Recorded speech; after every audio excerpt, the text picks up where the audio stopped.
Right, I think we are live. Good afternoon, everybody. Thank you very much for joining me. Let me know if you can hear me and you can see me okay. And welcome to something slightly different. I mean, I have done one of these before, I think, a long time ago. But yeah, today we're going to be building the Frosthaven Laserox insert. Got me cup of tea, I've got my hammer, I've got my knife. And yeah, we're ready to go. We're not going to be playing through the game, no rules today. We're just going to be building an insert. So I've decided... My original plan was to sit downstairs in front of TV and build this insert. But then I thought, well, hang on a minute. It might make a fun stream of me actually building it. So that's what this is. This isn't a sponsored video. Laserox were kind enough to provide me, with a copy of the wooden insert. But yeah, I'm not being paid anything to make this video. It's not a sponsored video at all. So a big thank you to all of my Patreon supporters that helped fund the channel. Basically, everybody watching live now is a Patreon supporter of mine, so thank you very much. But if you're watching this afterwards and you want to support the channel, you can do so at patreon.com/gamingrules. I may have a little bit of indigestion today because I've just rushed my lunch down after getting back from the gym. We bought some Lego this morning, not for us, for somebody else. Then we got a Christmas tree. Then we went to the gym, and now we're doing this. So it's been a full-on day already. And as I say, I've got my cup of tea, so hopefully... it's going to be a fairly relaxed stream. I don't expect everybody to watch for the full however many hours this takes, but if you're popping in, popping out, thank you for joining me. So, it actually comes slightly confusingly, it comes in a box that says map tiles. But the map tiles are not currently in this box, and that is because inside this is all of the insert that we need, but once you've put the insert inside the box, there is no room for the map tiles. So the map tiles, once you're finished, will go in here. So, and it's the same with the folded space insert. Once you have put the inserts inside the box, there is no room for the map tiles. So you need a second box to store the map tiles. I've got the folded space one over there, and this is that one. We've also got an assembly guide for this, which has been, it's got the nice little sticker on, just like all of the sealed envelopes. And yeah, we're going to be going ahead. Now, this is a copy. I was sent this a few weeks ago, and there was a bit missing. They have, but I believe fixed that. But I need to find that extra bit. I've put it safe somewhere. It might be downstairs on the other copy. But yeah, let's have a look. Also, birch. Birch is one of the fastest growing yet very versatile wood types. So yeah, Laserox inserts use birch, and it's all yeah. Basically, they've said it's the best grade layers formed into very fine plywood sheets, and I believe that they do a lot of what's the word called? The word I'm looking for, where they basically replace everything that they're buying. I think it's something like that. Anyway, it's a sustainable source basically. And oh, I get a discount on the next order. Right, I hope nobody saw that code. But anyway, if anybody's watching this live and saw that code, and you wanted to use it for €7 discount on your next order, valid until March 2023, then let me know, because I've just accidentally shown that code. Yeah, sustainable is the word that I was looking for. No, Paul's mysterious safe place. I'll tell you what, Chrissy. So last night, I spent 2 hours last night, because I've got 2 copies of Frosthaven. I've got the pre-production copy, which I've been using to make the video, and I've got this, which is my actual copy of the game, which I got for being one of the guest designers. So I've technically got 2 copies of Frosthaven at the moment, although one of them isn't the final version. There's definitely some slight differences with it. But I'd unfortunately got them a little bit mixed up. So last night I had to spend a couple of hours making sure that this was the new copy. And I think I've put the extra piece in with downstairs. No, it will be found. It's downstairs. It's on top of one of the Frosthavens. And in fact, if Vicky's watching this or she can hear me, hopefully she'll go and get it. And I don't know when we need that, but Peter discovered that it was missing, sent me one, and then has included it in all the rest. Now, it's been a while since I've built a Laserox insert, but the instructions say that you need a knife to trim some of the sharp edges.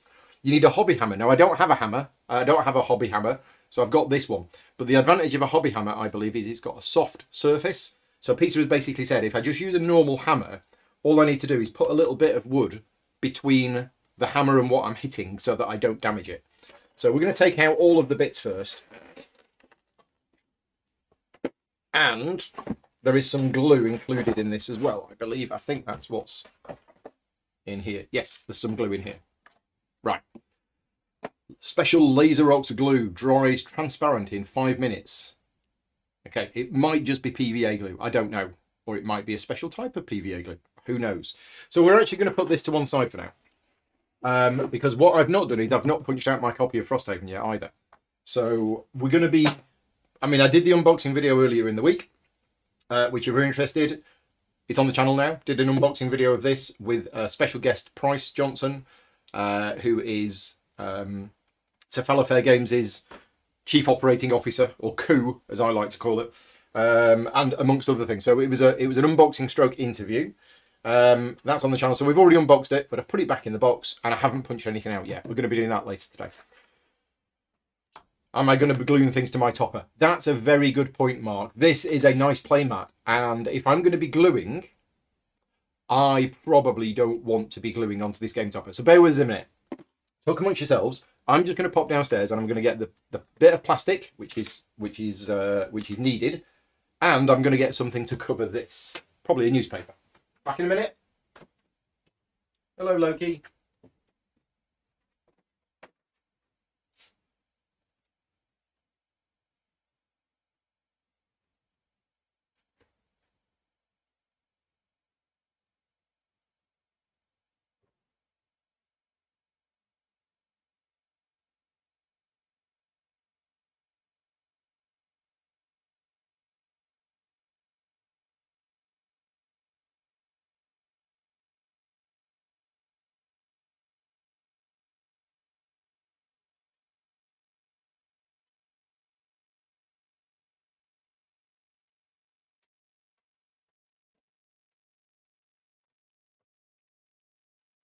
We have bits of cardboard that actually Frosthaven came in. And I got the little extra piece. Yes, I remembered. I did remember. Just. Right, so we have a couple of bits of cardboard. Let's move that out of the way. Right, so this is something that they haven't done before with Laserox inserts. They've actually got a proper full instruction manual. It is the Frostbox assembly book. Now, there are actually two different versions of the Frostbox that are available. There's one with tuck boxes for the monsters and there's ones without. I have the one without, I believe. So if you're watching this video and you've got one of the Laserox inserts, you might not have the same one as this. If you're interested, check out the Laserox website. Details of both of the different types of Frostbox are on there. But yes, I've got the one without the standees. So, let's open this up. All very exciting opening sealed envelopes. And yeah, Peter told me that they've spent quite a long time on this. So, we've got some introduction. Might as well read it. You've made your way through the frozen mountains, through ice and deep snow, while the chilling wind was blowing in your face, obscuring the view. I mean, it was very cold in Cullompton this morning. Not knowing where your next step may land at, always into the unknown. Chaos has ruled over this territory for decades. Everything is in disarray. Yeah, sounds like Cullompton. The streets are empty, but you hear a lovely tune whistled in one of the houses. As you approach, you feel the warmth from inside making its way to the bitter world. You quickly open the door and step inside. You find yourself in a little shop, surprisingly still open at this late hour. The shopkeeper, a young creature with sharp teeth and long hanging ears, it's you, Loki, looks at you with large glowing blue eyes. I was waiting for you, traveller. Please come. It's yours. Still baffled by this unexpected welcome, you get closer to the counter where you find a bluish box with a strange inscription. While you try to make sense of it, you don't even notice the little creature disappearing. There's a double space there. By the time you look up, it's already nowhere to be found. What a strange night it is, you think to yourself. What does the inscription Frostbox even mean? The whole Laserox team welcomes you to your very own Frosthaven organiser, the Frostbox. This little manual, little? It's quite big, will guide you through the assembly process so that you can bring order to the chaos. We have structured it in a way that would be easy to follow and overall a fun experience to build. Right, okay. And if this is your first Laserox organiser, make sure to watch our beginner's guide video. I'm not going to watch that. And there's also, apparently, there is a step-by-step video on how to assemble the organiser. I didn't realise that. But yeah, they can do that. There's also there's a Spotify playlist that Laserox and Cephalofair have put together with your favourite songs so that you can listen while building. I don't know what that's going to be. I might listen to that later. And if you've got any problems, obviously you can get in contact with them. They're currently over at PAX Unplugged. Well, some of the team over are. Right, off we go then. So this is the tips and tricks video, but it basically said, yeah, use an X-Acto knife to cut the bits connecting the part to the frame. Remove the parts from the frame in a rotating motion along the axis formed by the bits you just cut. Use the X-Acto knife to remove any of the remaining connection bits. Most joints are press fit, but some joints might require a drop of glue to ensure a strong bond. We'll find out later on. And then press the parts together with a hobby hammer or slight force. Use the wood glue provided. Right, off we go then. So, is that a little bit too bright? That looks a little bit too bright for me. Let me just drop the brightness down a little bit on that. That's a bit better. So, number one is large card tray. Box assembly. Oh, this is assembling the box. Once you're done, this is where everything goes. So all of the character envelopes go there, the large card tray there, monster tuck boxes or tuck box trays, player trays. Right, so we're not at that stage yet because we haven't built anything. So it's a bit odd that they've put that first. Boss monsters. Right, let's do the boss monsters first. So we need sheet 1 of 13 and 6 of 13. So before we do that, we probably need to... how zoomed in can I be? I don't really need to be zoomed out that far, do I? And is the table straight? The table's roughly straight. Right, so what I might do is I might take these out of the plastic wrappers first.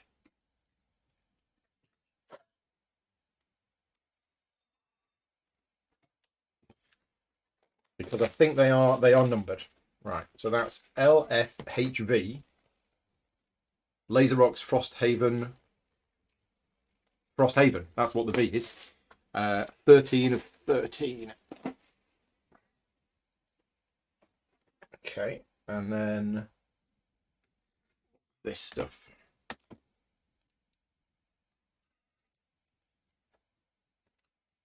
And this says monster box. I don't know if this is a separate pack. I might keep this separate just for now. It might be a separate thing.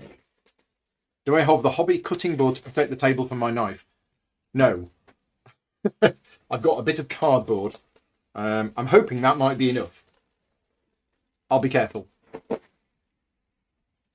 So yeah, I don't know if this is a separate thing. I think it is. Yeah, so the monster box is a separate thing. I'm going to put that to one side for now. Right, so we need... Oh, put that over there, put that over there. Right. So from sheet 1 of 13... Oh, they're in reverse order. So that will be on the bottom there. 1 of 13. And the shaded bits are presumably the bits we need. So it says you're supposed to punch it out with an X-Acto knife. We may be here a while if I'm going to have to cut out every bit. Yeah, and then something like a rotating fashion. Yeah, there we go. Okay, I see. Yeah, if you don't cut it through, you get those bits left over. That's fine. It's not going to be the cleanest job because I'm doing this as a stream. I don't want to rush it. I want this to be a nice, relaxing stream. As long as I'm finished before the football tonight, which is 7 o'clock. Although there is another football match happening this afternoon, isn't there? Isn't it the France game this afternoon? We'll see. So yeah, I don't know how long I'm going to be. I mean, if you want to have a guess now, everybody watching this live, have a guess as to how long you think this stream is going to be. I think it's going to be at least 2 hours. It might even be 3. And yeah, this blade isn't very sharp at all. If I had a sharper blade, this might actually be better. So Sev reckons 3 hours 30. France versus Poland this afternoon. I'm pretty sure I'm not going to be finished before the start of the France-Poland match. Which is a shame because I would have wanted to watch that one. I might get Vicky to record it and then I might watch it, pretend live later on. So I don't know how much I need to clean these edges. My concern is that if I don't clean these edges too much, yeah, they're not going to go in. Let me just, I think I can zoom in quite a bit more, can't I? We really don't need, you don't need to see all of that stuff that's going on. So let's zoom into there. Right. Okay. Oh, and the chat thing, yeah, the chat thing's been doing something weird for a while. That sometimes the messages get held up and then they all come through in a flurry. I don't think there's anything I can do about that. It could be a YouTube thing, could be a Streamlabs thing. I think it's probably a Streamlabs thing. Yeah, and there you go. Bang, a load of things have just come through. So yeah, 3 hours easy, probably that. Right, anyway, we've punched those out. So that's A, B, and a couple of C's. And we also need sheet 6 from 13. 6 from 13, which is this one.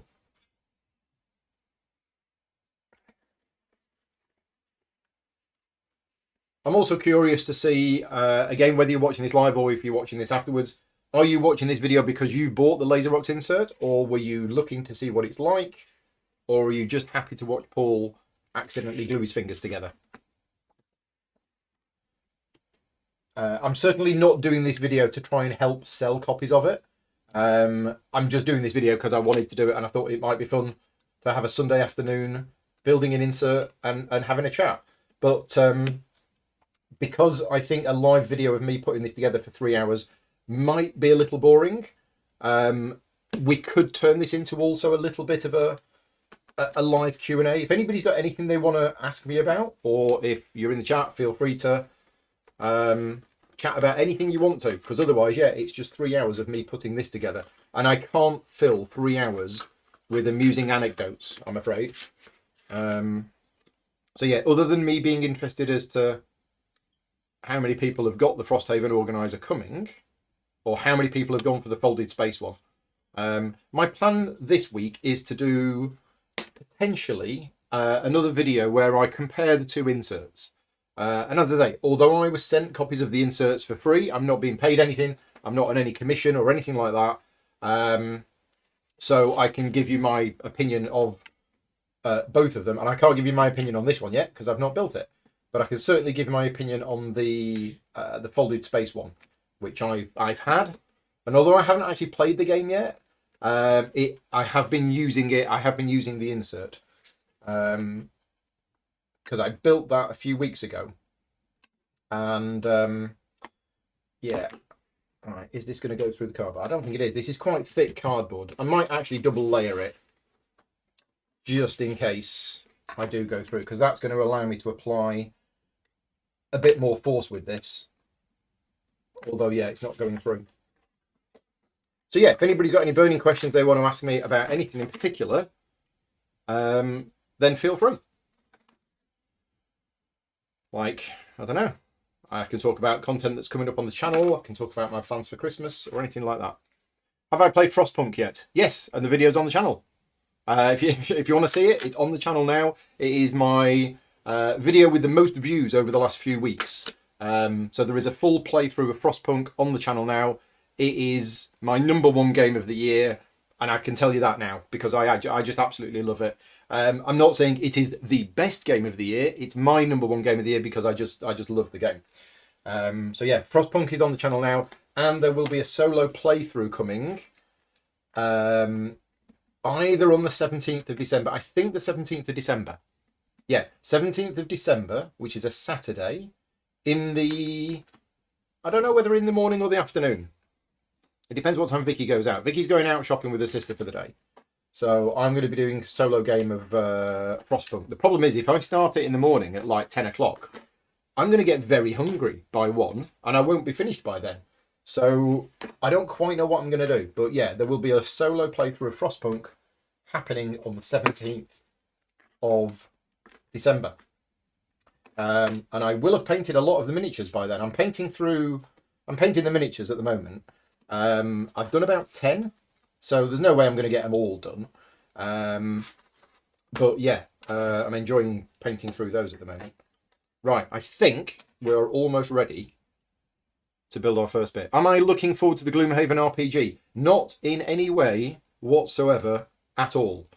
And that is because I don't play RPGs. I'm excited. I mean, I knew that there was going to be a Gloomhaven RPG about a year ago.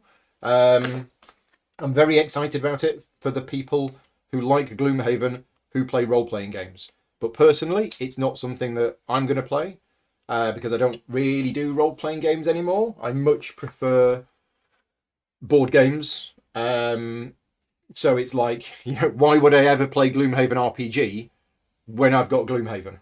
And I know a lot of people who are role players are like, oh, Paul's talking crazy stuff. But I don't do role playing anymore. I do board games. So we're ready. That is the first lot of things punched out. So let's have a look. Let's start punching things together. H, which is H. That doesn't look like H. It's slightly different. Okay, so slightly different. The picture here doesn't quite match the picture there. So I think it goes that way. And then we've got these C's. Now there's no arrows, but I'm guessing those C's are going in there. Okay, and they won't go in. It will only go in one way. Yeah, what I found interesting about the Gloomhaven RPG is I was expecting it to be a role-playing game in the Gloomhaven universe. But, in other words, with like D&D style rules with a full character sheet and stats and everything else. And actually, it's using the Gloomhaven mechanisms of you've got 2 cards, you choose which 2 cards you want to play. And I found that interesting. I didn't think they would go down that route. I thought they would have actually turned it into a full-on RPG with a completely different set of rules rather than basing those rules on the Gloomhaven board game. That seemed a little odd, but, they know best. Isaac's a genius, so... Now, these definitely don't need glue. These are pushing in, and I'm not even using the hammer on these. I am pushing them in. My thumbs are going to be raw by the end of this. I probably should have put gloves on. But yeah, they're pushing in. They definitely don't need glue because they're fitting very tightly. Oh. Do I know if there is a Mage Knight app being developed? Asks Edgar. Not as far as I know. And if I did know, I wouldn't be able to say anything. But I can honestly tell you that there isn't one that I know of. And as I say, if there is one, it would be done in association with WizKids, because they hold the license to the board game. This is not quite going in. I've got to be careful with this one. And WizKids haven't told me anything about it. So, there we go. Much easier. Yeah, that's better. So yeah, no Mage Knight app in development, which is a shame, because obviously it's the best game ever. Fact. And yeah, but there isn't one, as far as I know. I think somebody could do one, but I mean, Direwolf Digital tried, and then it just fizzled. And I don't know why it fizzled. I don't know whether it was going to be too hard or they didn't have the development power or whatever. But yeah, a Mage Knight app would be fantastic. Would be amazing. The only person I can think of that could do the Mage Knight app is probably Vlager, and he's too busy for that. So.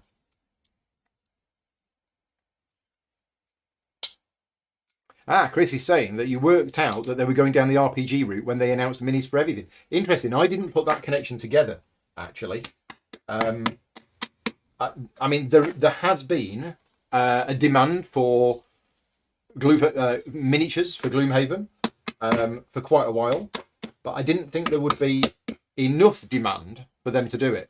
But obviously, Gloomhaven has sold a lot of copies, therefore there is.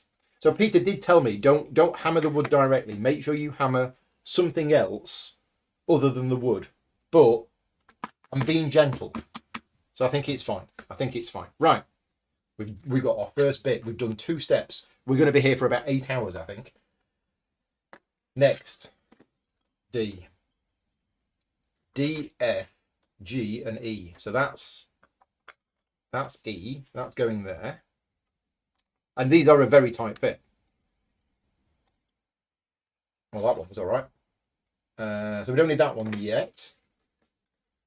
And then G goes in here. We're making a little box basically. So this is, I mean, it says this is boss monsters. So like in Gloomhaven, there are a number of scenarios in Frosthaven where you are fighting against boss monsters.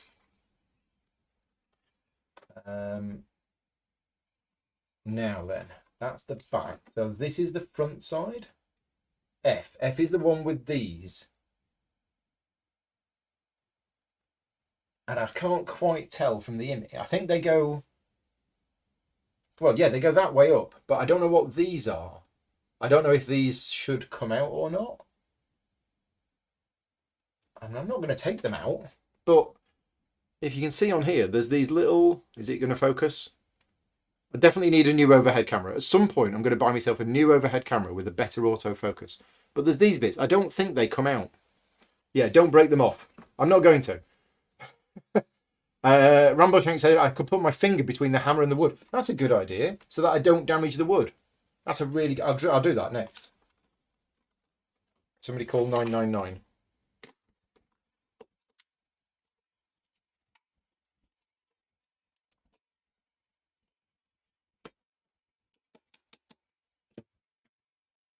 Yeah, I'm just tapping it to get it in position. That seems to be working quite well. But yeah, these are very, very tight.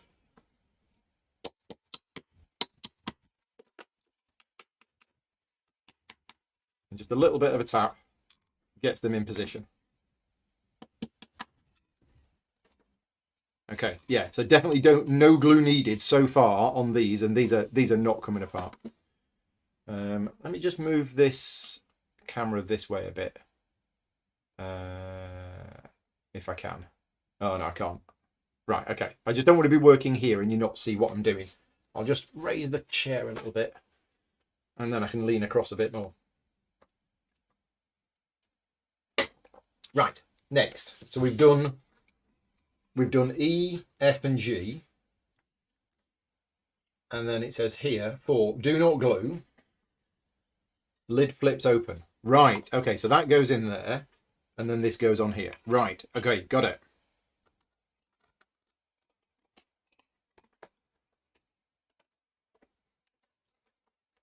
It's going to go in there.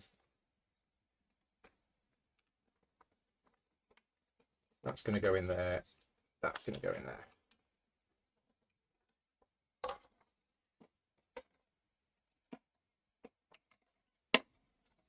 Okay. Done. In, clipped in, fixed. Right, okay, so I see the point of these now. They are designed to, that it clips in, so it holds them firm, but there's a bit of give so that you can lift it up. So that's a very, very clever design. Yeah, there's just a little bit of give in them so that it clips in, and that doesn't open whatsoever, but you can open it up. Right, now, what I'm tempted to do is actually, rather than putting everything together, only 15 to go. Is that all? I thought there'd be more. Well, there's 40 pages. What I'm going to do is I'm actually going to start putting the stuff in here now. So we'll have a little bit of a break from constructing things. This says boss monsters. Now, the size of this makes me think that this is where the cards go, rather than the actual bosses. I'm not sure. When it says boss monsters, does it just mean the standees for the bosses? Or does it, I mean, is there a list of what goes where? Storing plan for the tuck boxes, storing plan for the monster boxes. Let's have a look. Does it tell me what to put in the different things? I mean, you'd think it was obvious, but I don't know what should go in there. So there's the monster box later. Yeah, I'm not sure. I'm not sure what goes in it. All of the other ones look like they've got pictures to tell you what goes in there. But this one doesn't have that. Looks like special decks go in the slot in the lifting part. Oh yeah, there's this. Yeah, so there's the boss deck. That's it. So the boss deck of ability cards will go there. Okay, let's do that. let's start. Get the Frosthaven box out. Yeah, tell me. Right. That's the folded space insert. I don't know what that's doing in there. I've got the wrong box. I've picked the wrong box up. Yeah, I picked the wrong box up. That's the... All right. Typical. Typical. I even thought I'd picked up the right box. That's the one with the folded space insert in already. So I'm going to head downstairs and get the other one. Oh. Back in a minute. Unless you wanted to help, Loki. No, not interested. Sleeping.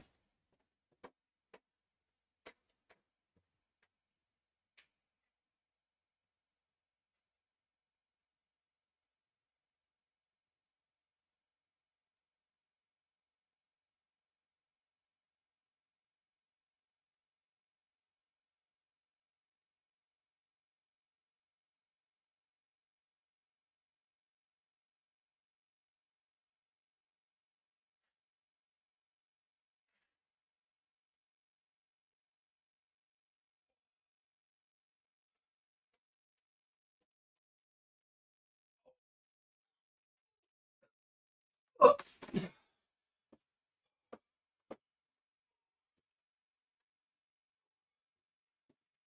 It's heavy. Yeah, that's heavier because that's got all the map tiles in, whereas the other one has had the map tiles taken out of it. It's like 36 pounds of game, right? Whew. So, yeah, this is it. Hasn't been punched out yet.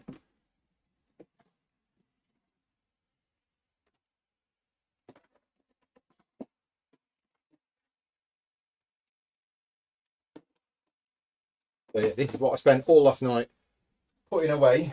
Now I'm getting it out again. So, here's the monster ability decks. And the bosses are on the top. Thankfully, the bosses are on the top. So,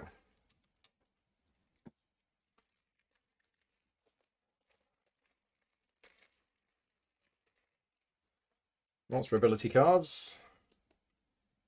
Bosses. And then the oozes are next. Let's pop them back in there. So they live in there. Oh, right. So yes, so boss monster cards, they're going to live in there. Special cards for the boss monster. And I hope that holds sleeved cards. That looks like it's going to hold sleeved cards. There's a lot of give there. So yeah, right. And then, do we think it's just the standees for the boss monsters that go in here? Or do we think it's the other cards as well? Because I'm thinking it might be... It's not these, is it? I mean, that's what I initially thought. So maybe it's the... Yeah, okay, that's what it is. So these are the monster stat cards for all of the monsters in the game. And some of them, like this one, these are bosses. So I think it's those. Let me just get into this carefully.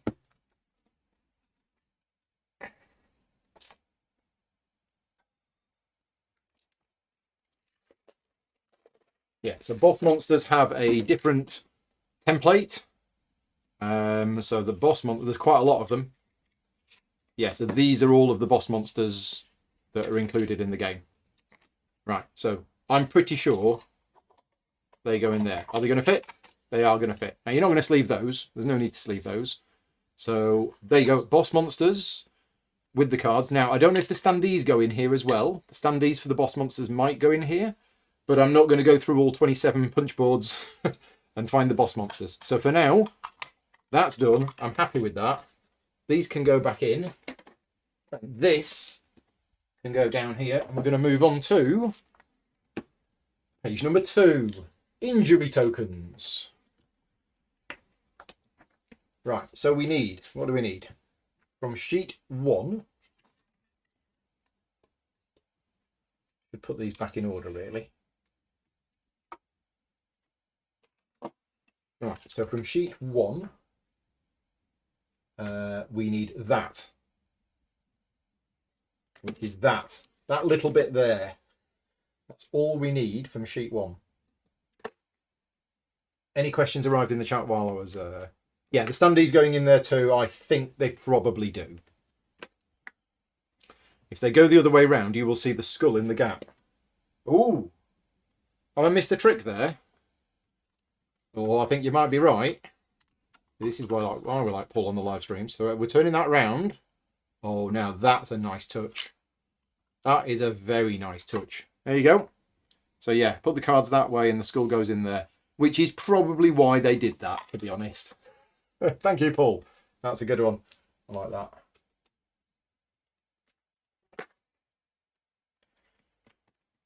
Right. So we need A, which is this tiny little bit.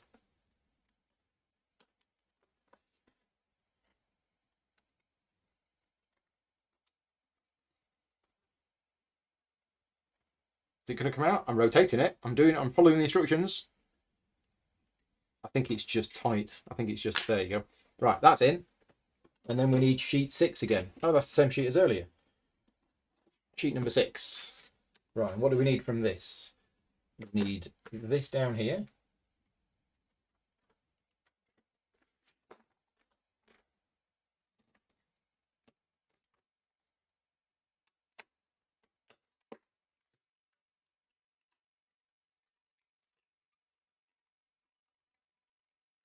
Okay.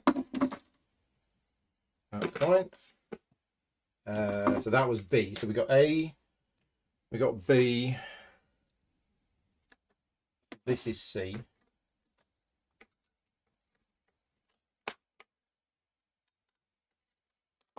Has anybody ever broken insert when putting it together? I definitely did with a couple of the Raptor ones because they were a bit fiddly. A couple of bits definitely broke off them, but I don't think I've broken any others. Let's see. D, E. Oh, there's another A up there. It's all of this stuff. Yeah. It's the rest of this sheet. So after this, sheet number 6 can disappear. Luke says not permanently.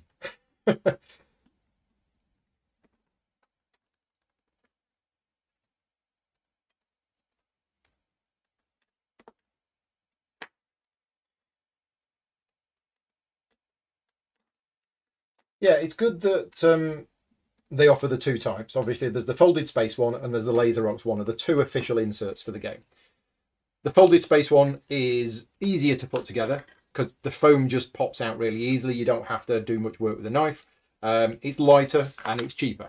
But there is something different. And as I say, when I do this video comparing the 2, you've got to take into account the cost. You know, the folded space one is definitely the cheaper version. But, you know, personally, nice wooden inserts that go together, probably better, well, no, better quality. It's different because some people prefer the foam. So yeah, it depends what you want, really. If you like the folded space inserts, then get the folded space one. But if you like the wooden inserts, get the Laserox one. What I would say is get the one that's right for you. Don't just look at the folded space one and go, oh, well, that's half the price, I'll get that one. Because yes, it is cheaper because it's foam core and it's not wood. Just yeah, get the one that's right for you. As for which is going to be the better insert, I've no idea. Until I start using them, then we'll find out. Right, that's it. Sheet number 1. Is it sheet number 1? No, sheet number 6. Sheet number 6 is done. Now, unfortunately, we can't recycle wood at our... We get recycling every couple of weeks. We can recycle a lot of things in Devon, but we can't recycle wood. So I have to take it to the tip. But at least you can recycle it. Whereas things like foam core, I never know what to do with the foam core. because it's like, well, you can't recycle it, so you just end up having to bin it, I think. Yeah, wood does look better, I think. But the folded space ones with the new colours rather than the grey, they look really nice too. I think these are a bit more durable than cardboard and foam core, but anyway. E. This is E. This is A. No, this is A. This is A. That's it. So A goes in there. Ah, now this isn't a tight fit, so this might need a bit of glue. Just going to trim that bit. That's going to go in there. That's going to go in there. Is it a bit dark? I might get a bit more light just on what I'm doing.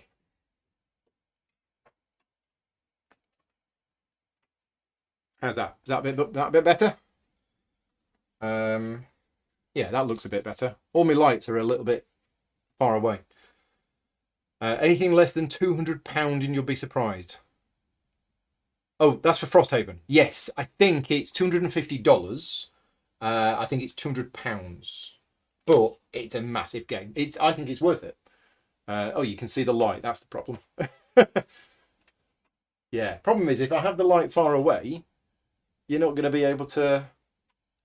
You're not going to be able to see it. Let me just trim that that thing. Bear with us a minute. I'll sort this out. If I trim that, there you go. It does mean that my arm disappears then. Right. Yeah, I mean, there's a huge amount of stuff in Frosthaven. As a game, is it worth £200? I think yes, because the sheer amount of content, both physical content and gameplay content, compared to, say, a lot of standard Euro games that came out this year that are also £60 or £70, it's 2.5 times or 3 times the price of one of those games, but it contains 10 times as much content. So I think value for money wise, even though £200 seems a really expensive game, I think it's absolutely worth it. I mean, I don't have Kingdom Death Monster, and I've heard that's a crazy price. And I don't know. Anybody who has Kingdom Death Monster and Gloomhaven, let me know which has the most content in it. I've been curious about Kingdom Death Monster, but the few things that I have heard about it have kind of put me off it. But there is a bit of and the fact that I think it was £666 to buy it. Why it was £666? I mean, that's too much for a game. £200 is a lot for a game, but is doable. £666 for a game, but people were doing it. You know, when Conan went on Kickstarter, if you wanted the all-in pledge of Conan, it was like £550.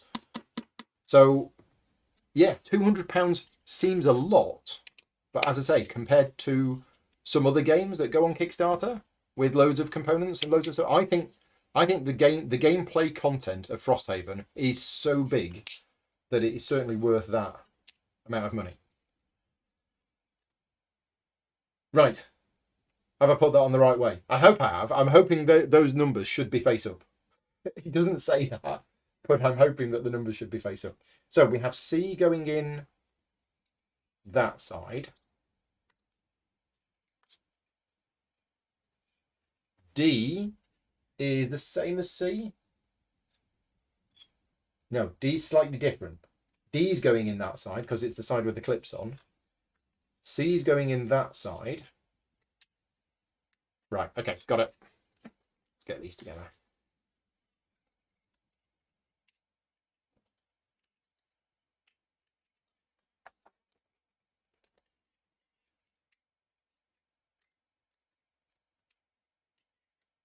I mean, I could have some music on in the background, but if I did, YouTube would probably block my video or something like that, because that's what YouTube does. Even when you're playing, I remember doing a couple of streams of computer games, and all I was playing was the computer game using the music that was included in the computer game, and then YouTube got me for a copyright strike saying I was using copyrighted music in my video, and I'm like, hang on a minute. I'm playing a computer game and I'm streaming the music that comes with the game. It's like, how can I be breaking copyright? Algorithms. That's what it's all about. Right, that's not going in. because I mean, it will. I just need... No, that's not going in. Why is that not going in? I've not got it quite right. That's not... There you go. That's better. He says... Okay. This is a very, very tight fit, this one. That one's gone in, but that one doesn't want to go in. Why does that one not want to go in? Right, I'm going to put that in first. It's gone in, but that was very tight on that one. I guess it doesn't matter the order in which you put these together.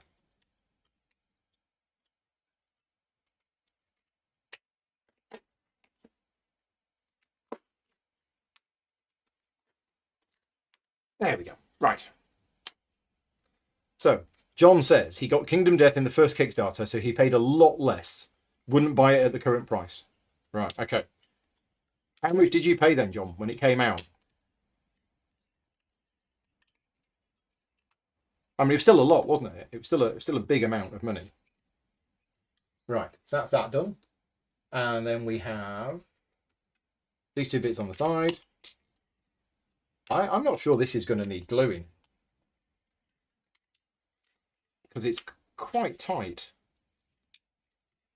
I might just leave it, and then if it does start coming apart, you know, with excessive use, then I might look at gluing it. But initially, I don't think I'm going to. Whereas the folded space ones, you definitely need to glue, because otherwise they just fall apart. I mean, this is laser cut with precision to go in, but be sufficiently tight that it doesn't come apart.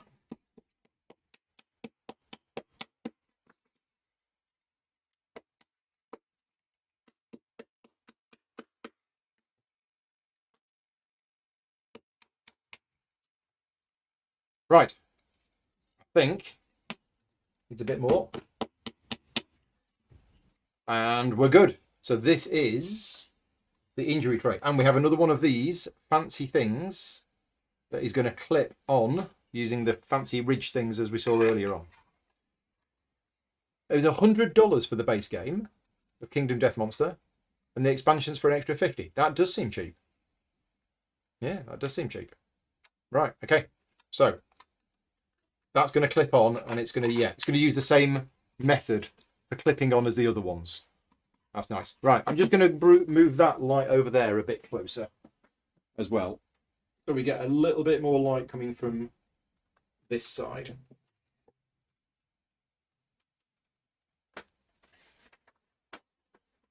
This is a bit shadowy. Right, okay, so there you go. That is the injury tokens. Now, again, I was going to take a pause and start putting these in, but these are split over multiple punch boards.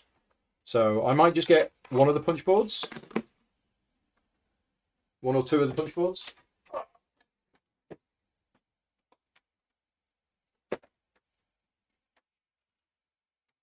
Just to see some of them go in. Have we got any injury tokens? Yes, we have some injury tokens. Here be some injury tokens. So these are some of the 10s.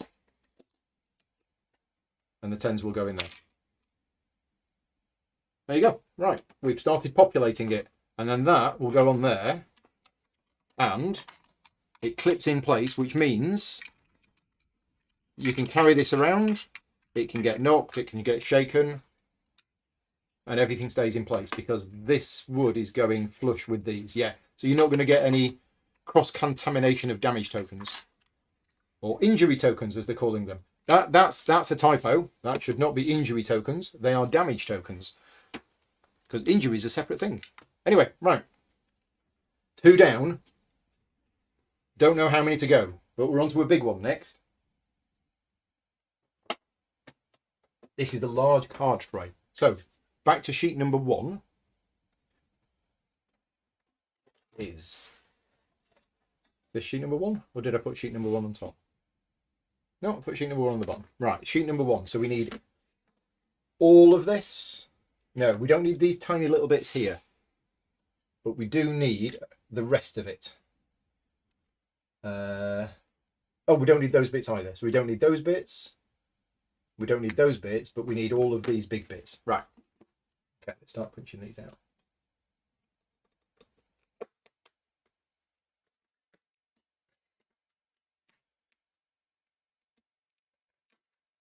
Right. Would anybody like to revise their estimate on how long they thought this was going to take me? Now that we've started and we can see how long this is going to be. So it was going to be 3 to 3.5 hours, I think, that people were sort of suggesting. I don't know if anybody wants to change their mind on that, because I suspect this might take a bit longer. And what's bad is that I don't have any mince pies to keep me going. If anybody would like to do an emergency order of mince pies and get them couriered to Gaming Rules HQ, I'm joking, but yeah, that'd be nice. I haven't had a mince pie yet. Vicky's had a mince pie. Somebody brought mince pies around to her place at work. Whereas my boss never gets me food. Never gets mince pies in. Never gets me Christmas presents. He's a complete jerk, my boss is. Makes me work evenings, weekends. Yeah, don't like him. Hope he's not watching this.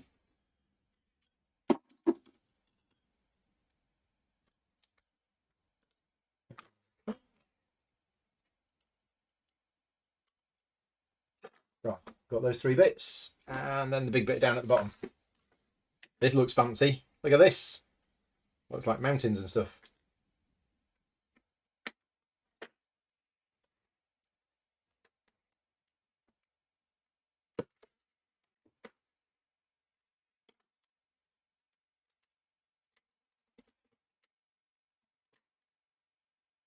What am I missing about the chat? What's the discussions going on in the chat? I might be finished by the 7 PM football. I hope so. Yes, I very much hope so. If not, it might be a stream of me doing this while watching the football at the same time. Right, we got those. We now need sheet number 2. Sheet number 2. Right, yeah, this is going to be quite a lot, this one. Because that's most of sheet 1 done now. Yeah, this knife is rubbish. Maybe I'll turn the blade around and see if... I mean, I've got plenty of spare blades downstairs. Just haven't replaced them for a while. Yeah, I'll turn it around.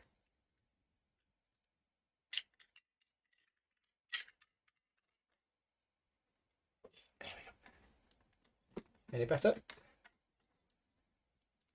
So what are we taking off this one? That one, that one, that one, and that one.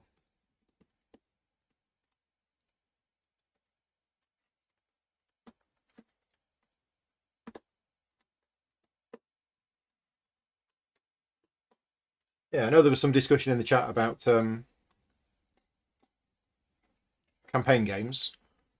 And yeah, campaign games, I think it's great that we've got them. They're not for everybody. And I know the criticisms of them is that you need a dedicated group to play regularly. And I get that. But what if you have a dedicated group to play regularly? You know, we played Gloomhaven with the same group for like 2 years, 2.5 years. That was an experience that you can't take away from us. So I'm very, very glad that campaign games exist. There is no fault with campaign games. It isn't a flaw in the game that you need a dedicated group to play them over a period of time. That's just the nature of the games. And if you have that dedicated group, it's fantastic. And you're not going to get that experience anywhere else. So yeah, it's like anybody who doesn't like silly party games. Just don't play them. It's not a fault with the game. You know, there are games out there for everybody. And if you love campaign style games, then that's great. And I just unfortunately don't have time to play them. That's the problem I have, but that's down to me. You know, I want to play ISS Vanguard. I really, really want to play ISS Vanguard. I also really want to play Frosthaven. I find it ludicrous that I've had a copy of Frosthaven for like 2 months and I've not played it. I mean, that's shocking. That is shocking. But it's just down to time. Just down to not having enough time.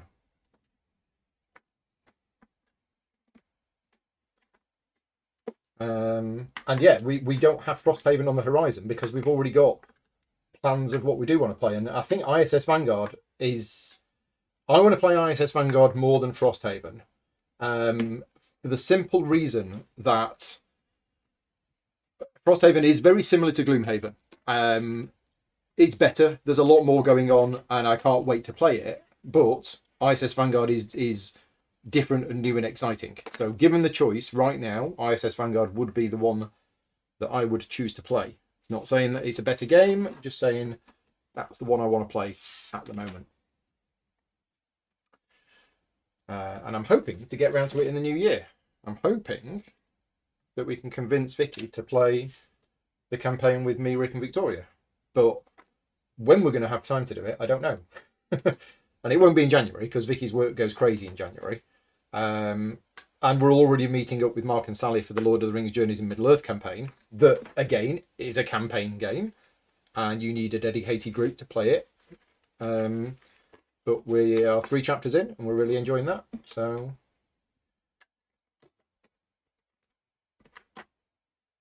And I have Oathsworn. Oathsworn, I'm less keen to try Oathsworn than the other ones. I do want to play it. I think that the story is good with it, and I want to play that mainly for the story. The combat system in it seems a bit too combat-y for me, if that makes sense. You know, a lot of people think that Gloomhaven is a tactical skirmish game, and it kind of is. But the card play of Gloomhaven is sort of like a Euro game, sort of. And I found Oathsworn a bit more on the tactical skirmish miniatures battles type end of the spectrum. But I'm going to try it. I want to try it. Page 13. 11. Where's 13 gone? Okay, well, they were in order. There's 1. There's 11. 10. 9. Where's number 13 gone? Uh-oh. Oh, it's this one. 13's the little one. Right, we've got a couple more bits from here. There's quite a lot of wood in this one. Right. What am I missing in the chat? Reading the chat while using a knife is probably not a advisable thing to do. Yeah, there's a difference. Luke's saying he's got a regular games club. Yeah, there's a difference between a regular games club and a regular games group. I have a regular games club that I go to every 2 weeks, but I would never play a campaign there because each week I play with a different group of people. And in fact, I personally think that campaign games are not suited to games clubs because if you've got a games club, the idea of a games club is that it's a group of people who meet up and they play games. If you've got one group of people that always meet and always play the same game and always play the same game with the same players, then why are they going to the club? Because they're just, you know, that seems odd. Right, now that might be the missing piece of plastic that Peter sent me. It looks like it. Remove the foil from both sides. But yeah, campaign games, big thumbs up for me. Not for everybody, but yeah, you can't beat them. And you know, somebody who's come from a background of role-playing games, you know, I played D&D for 25 years of my life. I can't see me ever going back to role-playing games. You know, I've moved on from that, and I like the board game side of things. But the board game side of things, which have a campaign and a storyline and evolving characters, that's ticking a lot of boxes for me.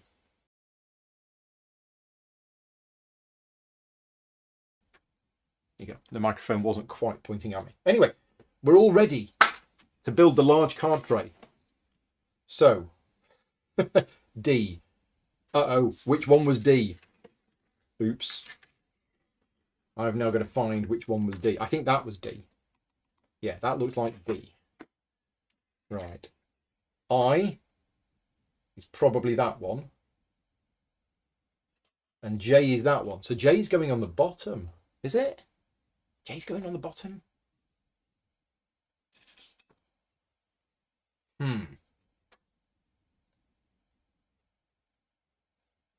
Yeah, I'm missing arrows on this. I'm not quite sure I think that goes into there, but I don't know which side. I might have to just... I don't want to put it together and then it'd be wrong and then I have to change it, but I don't know. So assuming that this is I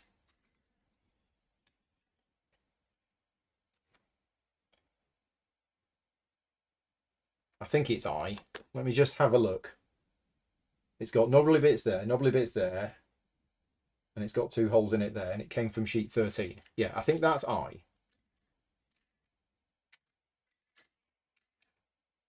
So I don't know where I goes in all of this. It's there. So which bit's that? The assembled bit is shown in picture 2. Yeah, there. But where does that go? There. So which means it goes there. So this bit is in there. That still doesn't help me with knowing which way round this goes. I think it goes that way round. And I'm not sure why this is clear, but we'll find out. Now the clear bits are not clipping in anywhere near as tight. And I've already got a scratch on it. No, it's not a scratch, it's a cat hair. And that's going in there. Right. Yep, have I got this right? That's D. Yeah, okay. So I'll leave the bit of plastic to one side because that's not clipping in.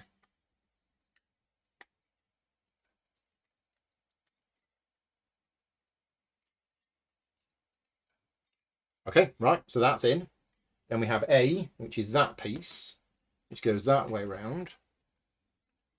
And it's going in there.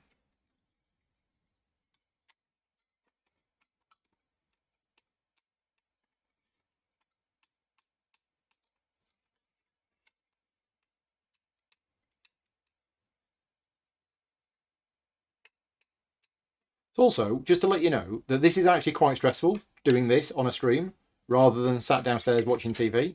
Because I'm trying to obviously hold it in the right position so you can see it. I'm trying to look at the chart. I'm being nervous that I might break something. So, yeah. I mean, I'm happy to do this extra content, but this is quite stressful. I wouldn't recommend anybody build an insert live on camera.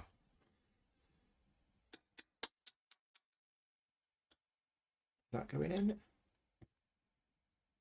think so. Okay, so there's no clips at the bottom.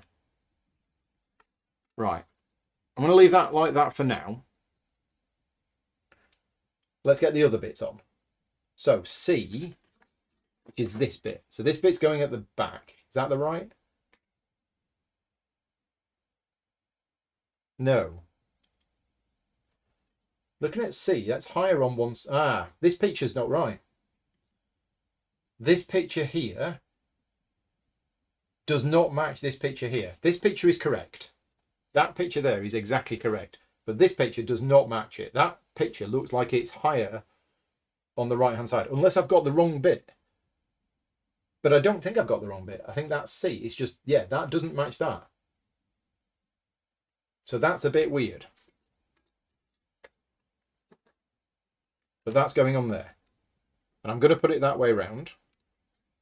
So this is going to be big.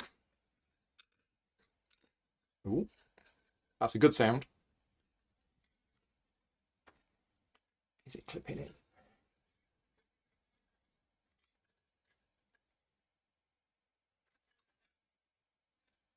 Sort of going in.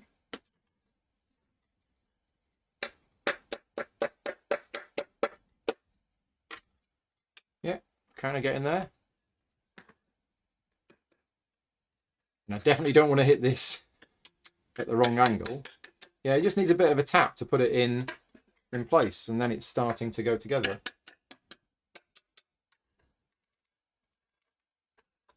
Okay, there we go. So that's on there.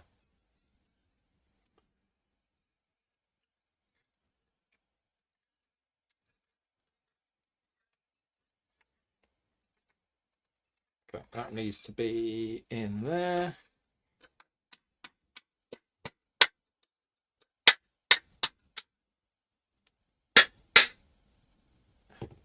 Okay, we're in.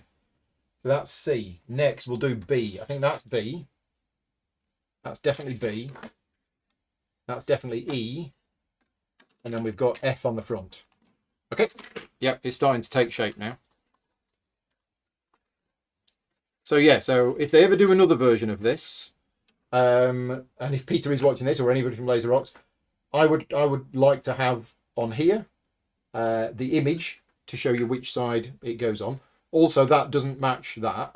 It's not quite right. This is correct, but these images here do not exactly match this. And it'd be nice to have arrows as well. Because the 3D perspective, it's a bit hard to tell. Especially when you've paid this much money on something, you do not want to make a mistake.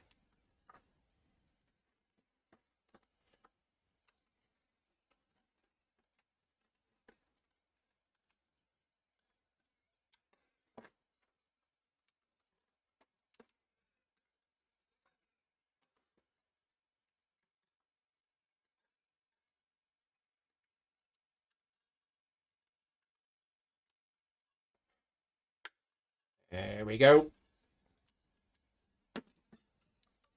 And I'm also more nervous about putting this one together because it's got spiky bits. And I don't want to damage any of those spiky bits.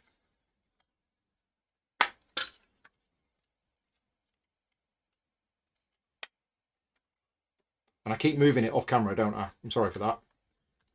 I'll tell you what I can do. Let me zoom out with this one and switch to this one, because that one I can do that with. So that way you can see a lot better what I'm doing. Yeah, that's probably better. Hopefully that's a better camera angle.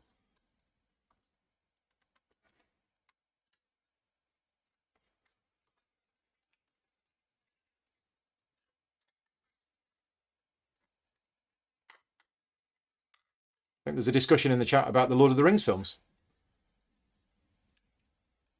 Would you want to watch Lord of the Rings for 10 hours straight or watch the 3 movies in stages?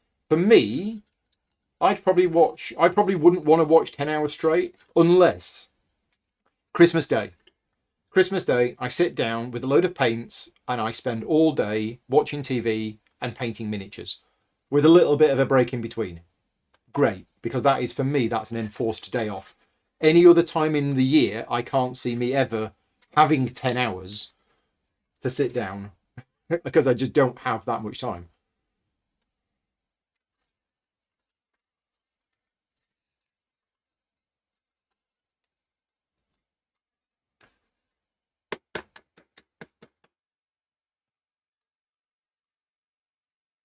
Right, I think that's that one in. Let's get piece number E. And it doesn't matter which way around this goes. And this is only clipping into 2 sides, so...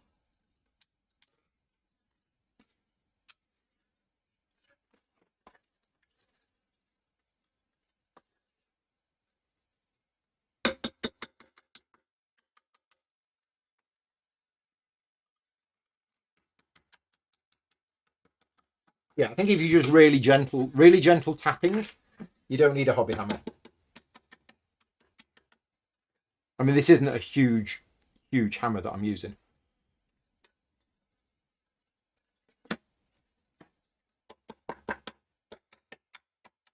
In fact, I don't know what we're going to be doing this Christmas Day. Speaking of spending all day Christmas Day watching TV, I think that's probably the plan this year. Although Vicky will be cooking. I don't know what we're planning to watch, but we're so far behind on lots of TV series. So we'll probably do that. We'll probably catch up on some TV series.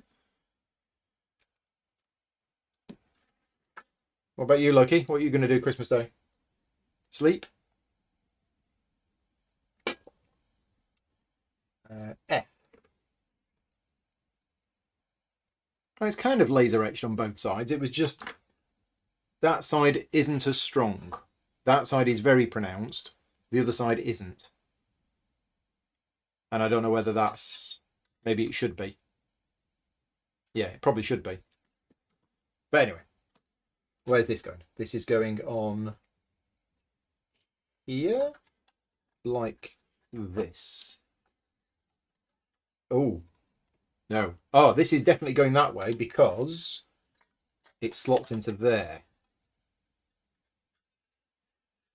Okay.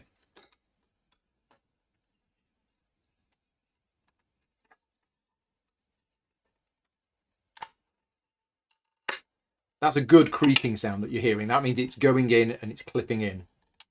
There you go. That one went in much easier.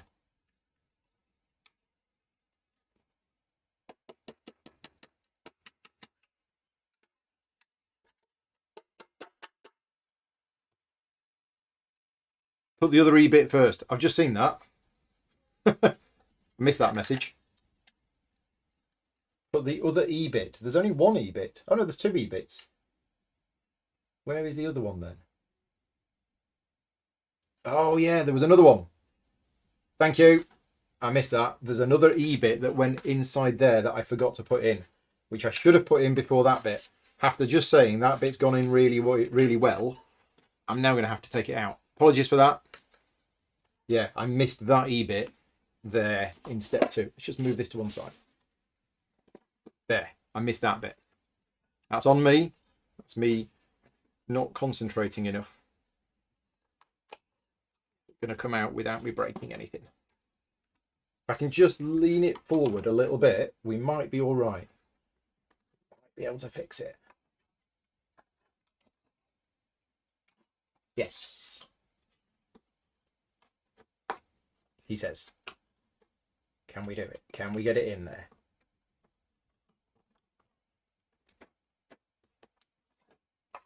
Maybe not.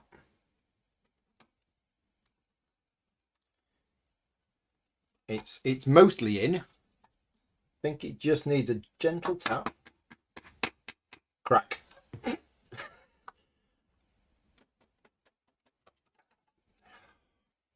so close to going in. It's so close to going in.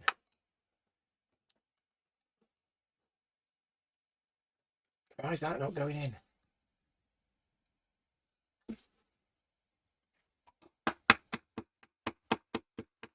I can see it going down.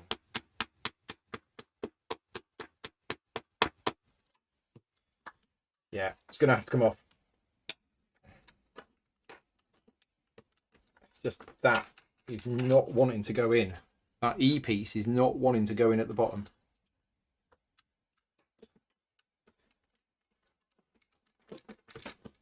Wonder why it's not going in.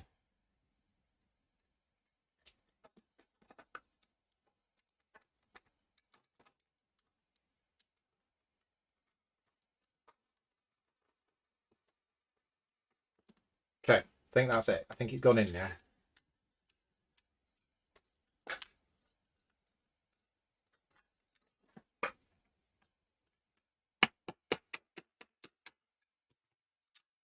There we go.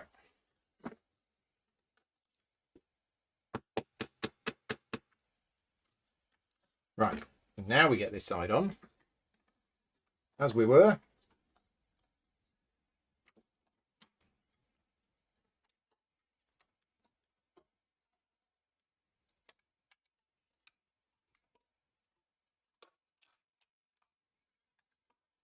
Fixed. Okay, so we've done step 2. We've now done step 3. Got a big hole here. The bit we haven't got is we haven't got this. It won't. Yeah, this bit of plastic won't stay until I've got the other bit in. So let's put that bit in now, which is G. So that's going to go in there. I don't know why we've got this bit of plastic. Maybe so you can see what's in there.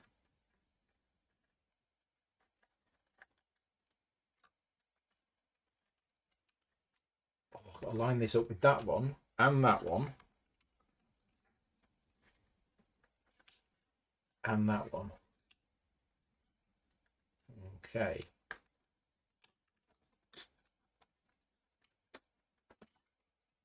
This is going to look fantastic when it's done.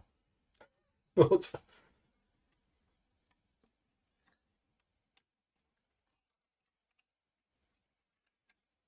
Yeah, I'm trying to put it in an angle and that's not working. It needs to go in straight in order that where is it? There it is. It's that one. Right. Let's get it right. I think that's right. And then gently tap it. Nope, still not quite right. There. Got it.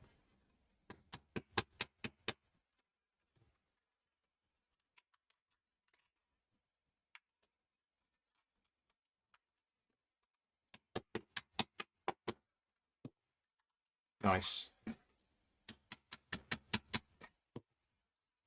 Okay, right, we're good. We've got the clear bit in there.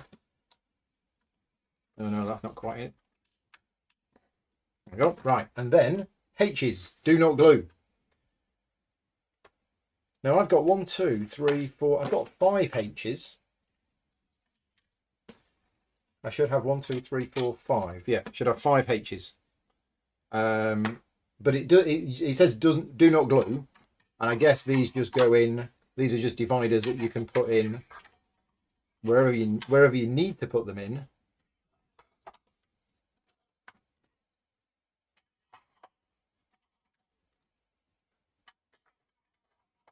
There you go. Now that is nice, isn't it? That is very nice. It probably needs a little bit more tapping in certain places. But yeah, that's fine for now. So we're going to populate this with some cards. So let's get the large cards out. Where are the large cards?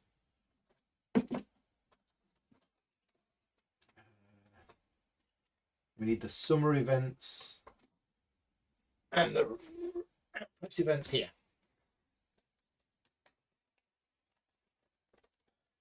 So winter events, summer events, and the building cards. Now, the building cards I've already unwrapped, and the random dungeon setup cards, and we also want the battle. Right, well, let's do these first. And does it say? Oh yeah, so storing plan. Is that assuming like that? Okay, so that'll go there because there's not that many personal quest cards. This actually. Yeah, no, it's okay. I'm not sure why they're open on the bottom. I guess you don't need the wood, so I guess that's saving wood to have them open on the bottom. Right, so the building cards are going in here, I guess. There's definitely room for sleeved cards in there.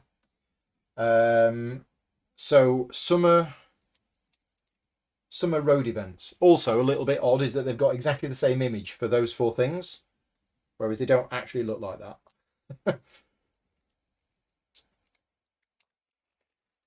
So the summer road events are going here. The winter road events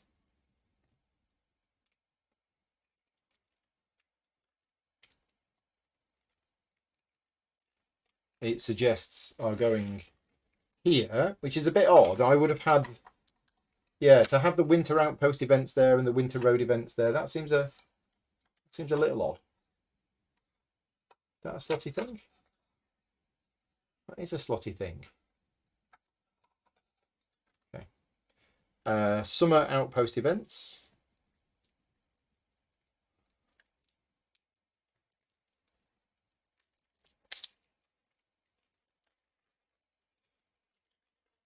Which suggests putting them there, but they don't go. So we just have to move these around a little bit. Summer outpost events go there. And of course, within each of these, you've got the current active events and the inactive events. And maybe we're supposed to use the dividers that come with the game for that. And I don't quite know where I put those. So the actual game does come. Yeah, they haven't made the packs easy open, which is a shame, because I don't know why. Because this printer can do that. They just haven't. Well, I've got a spare thing. I've got a spare thing. I'm only using 1, 2, 3, 4. I'm only using 4 of them. So I don't know why I've got a 5th one. Oh, you can have 2 on the same thing. Ah, they're designed so that you can have 2 on the same. Nice.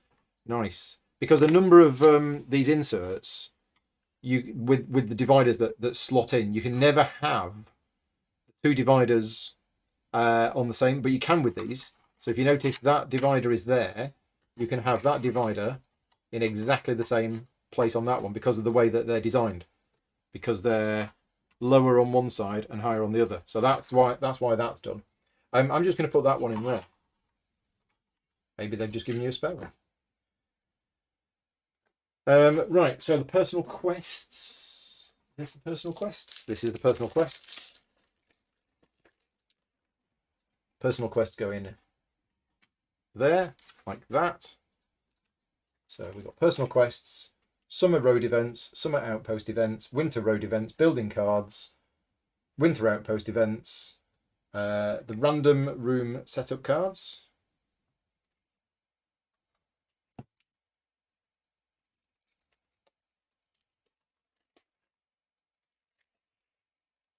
Are going in there. I'm going to put the player reference cards in with the... I'll put them in there as well. Okay, and then the battle goals stroke temporary modifier cards, which it says are going in here, but again, I'm not sure.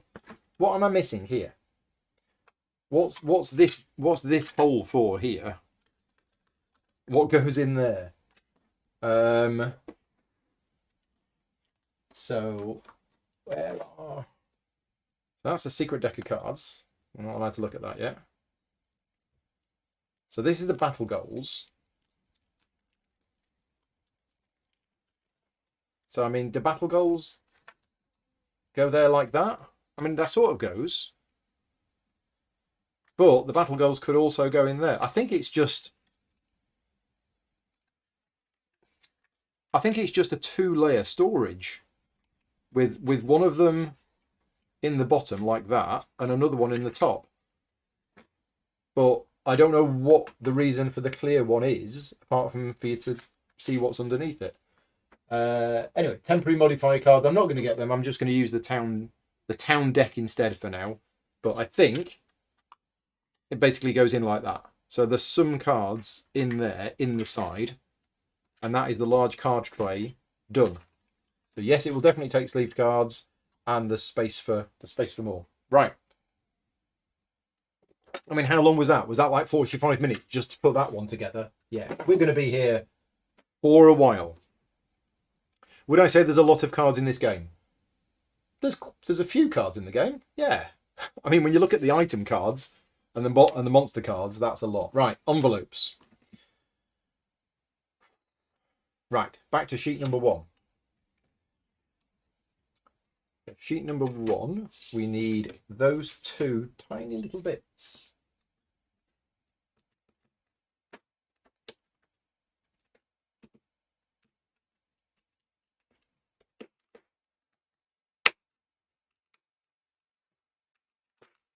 Okay, that's those 2.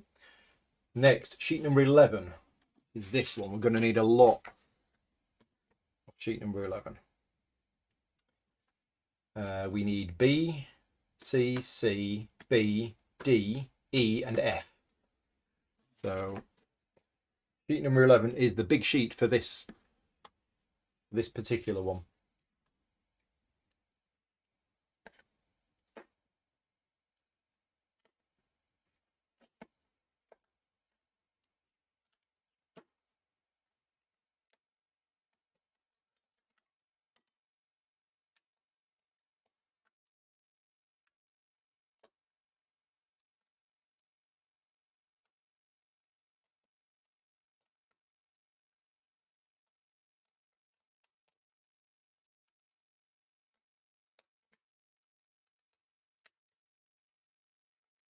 Should be all of those bits.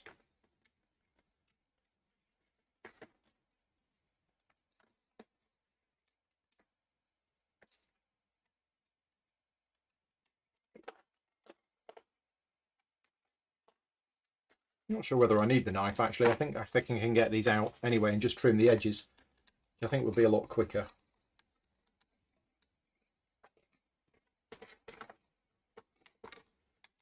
Yeah, this is a lot quicker. Yeah, I'm just going to take them out by hand. Accidentally take out other bits as well. And just trim the edges if I need to. Right, sheet number 12. What do we need from sheet 12? Those two bits.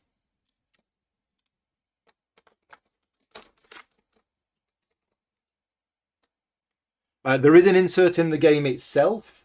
As you can see here, this is the insert that comes with the game itself, and there are some dividers for the cards in here, but it's not great. I mean, it fits the cards in. It works. It's adequate. What's really nice is this organizer that comes with the game for all of the counters. So this is really good. But yeah, the organizer that comes with it's all right. It's not great, but it sort of works.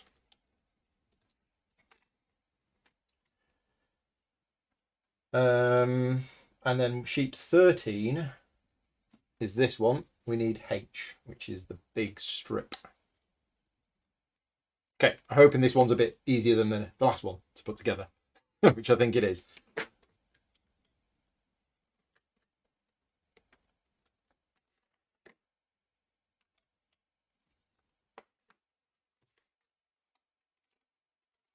Okay, right, off we go then. Any trimming that I need to do for the moment? I think we're okay. Right, so first of all, D, which is that bit. Don't think it matters which way up it goes. Nope. And then the two C's, which are these. With the little knobbly bit there, goes that side. Okay. These are going to be tight. Yeah. Make sure you get them the right way around. Have I got them the right way around? I have got them the right way around. Okay. There you go. Oh, I'm a baggy person as well. Yes. You know, I'm not somebody who goes out and buys inserts for all these games. I like just lots of things in lots of Ziploc bags. I'm one of the rare people that doesn't find setup time any quicker with an insert, depending on the insert and depending on the game. But no, I'm more than happy with you know, just taking stuff out of bags at the start of a game. I have no problem with that at all. So H is this bit, and that's clipping on the edge. Where is that going? Oh, there, it goes on top. Yeah, see, we don't have arrows. The perspective is all a bit weird. So H is going on there like that.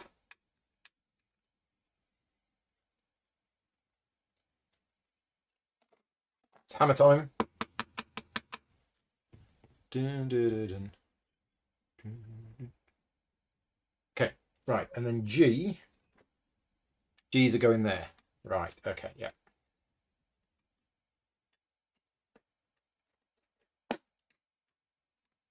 Done. It's these little bits that might need a bit of glue to keep them in place. But at the moment, that's fairly tight. There we go. Right. Step 2 done. And have I forgotten anything this time? No. Excellent. Right. F is this bit. But again, I'm not sure which way round this should go.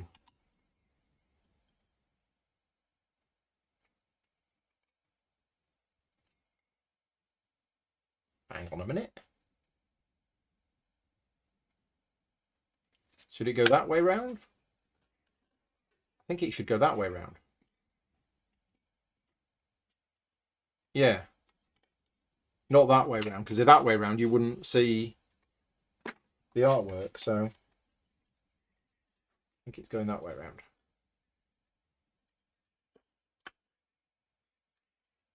Right, this is going to be a bit tricky to get this one in.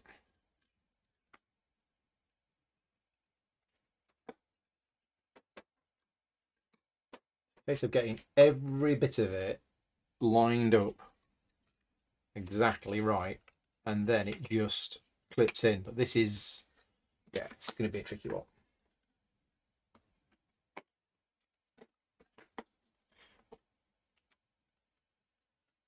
And I don't want to start tapping it with the hammer until it's in the right position. So I definitely don't want to put the side bits on yet, because that's going to cause even more things that have to be connected.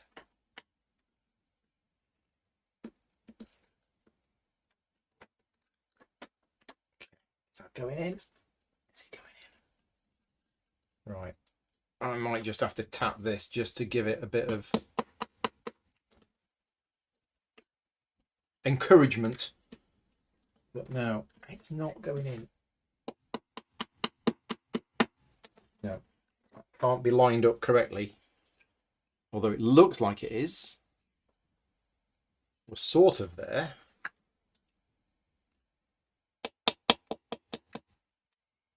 No, it's not going in at all.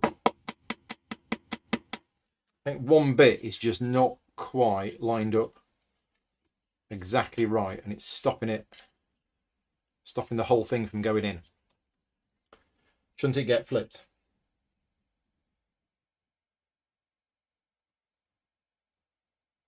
In fact, which bit am I actually putting on at the moment? It's this bit. This is the bit I'm putting it on. I think that's the way it should be. Yeah, it's a card tray, but if it went the other way, you wouldn't see. Okay, right. So maybe I am putting it on the wrong way. This is the problem with these instructions, that it doesn't tell you which side up the image should be on. But if you're saying it looks like a card tray with the cards this way up, then what's all of this space at the back?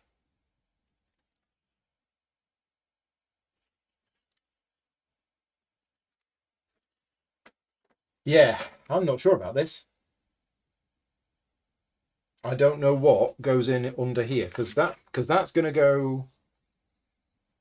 Where's that going to go? That's going to go on the bottom there. So you've got three lots of cards that go in here, but I don't know then what goes in here. Oh, the envelopes. The envelopes are going to go in here.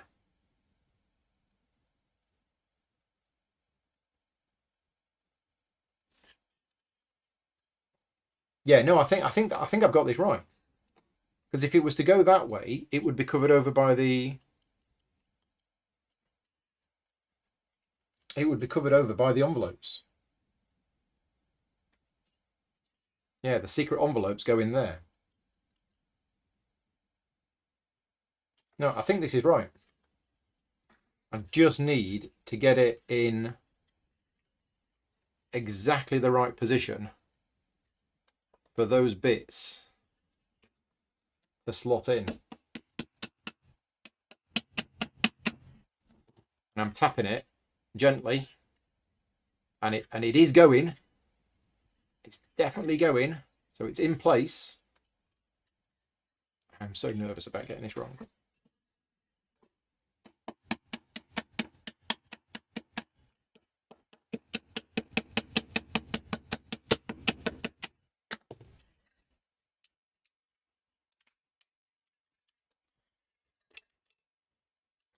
Right.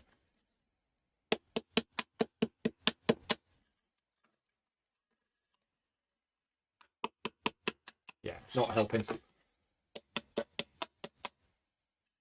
Yeah, it's going.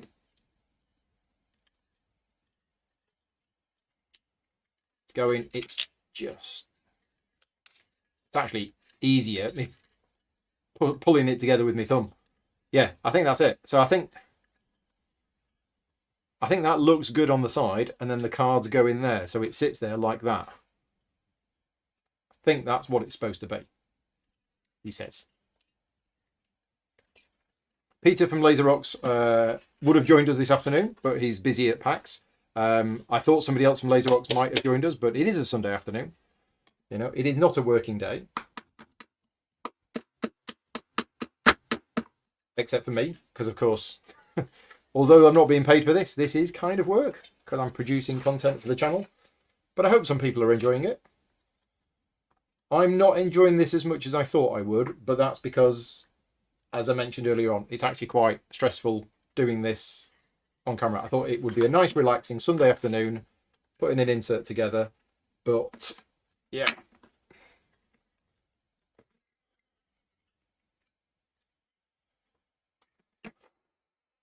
Right, I've got these two bits, and I've got these bits. So this is B. Where does this go? Well, this goes that. This goes that way. Yes, so that's going on there. So that definitely confirms for me. With that way. Definitely confirms for me that the... No, that goes the other side. Yeah, the artwork is going on the outside.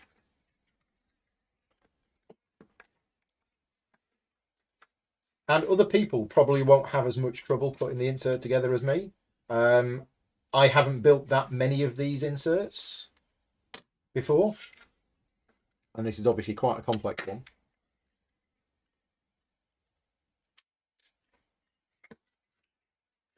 Not for the faint of heart, but the end result, I'm hoping, is going to be excellent.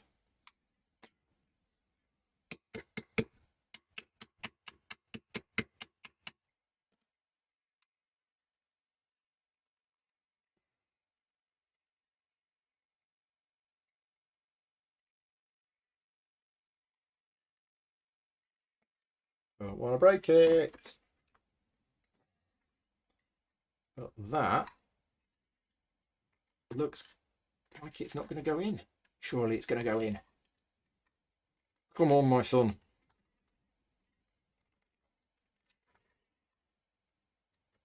Oh, it will go in. There you go. You will go in. Right. Next, this one, which is that way.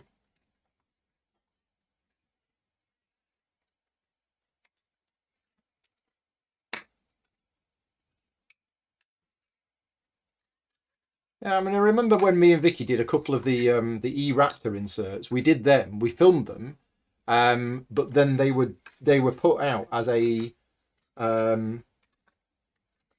sped up video. So it was like, you know, it was like it took us 2 hours to build it, but then I sped the video up and it was like a 10-minute video of us building the insert. And in those, we did get a couple of bits wrong, but I just edited them out. Whereas obviously doing it as a live stream, yeah, a bit more stressful.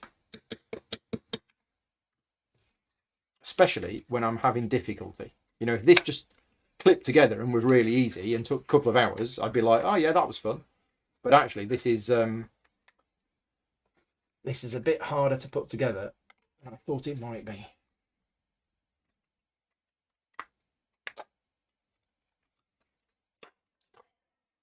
I just had to take that off camera then, just to pull it near me, because that's it. I'm also having to do it so that you can see what I'm doing, which sometimes is not the best angle for me to hold it.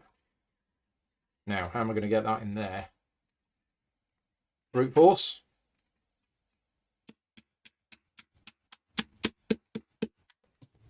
No. Just getting everything perfectly lined up so that it then just clips and snaps in. And that, some of these are very, very tight. That's because you've got to have all 4 sides of the thing all in together like that for it to go in. And then suddenly you get the last bit in, and hopefully it should all flip into place. But that's not going in, which is pulling that out. Oh, now it goes in. There you go. Beautiful. Oh. And relax. Right, last little bits. These corner little bits here. These, if these aren't tight, this will need gluing. But I think these are quite tight. You've got to be very careful with these. He says, bashing it with a hammer. Because you don't want to break these little bits off.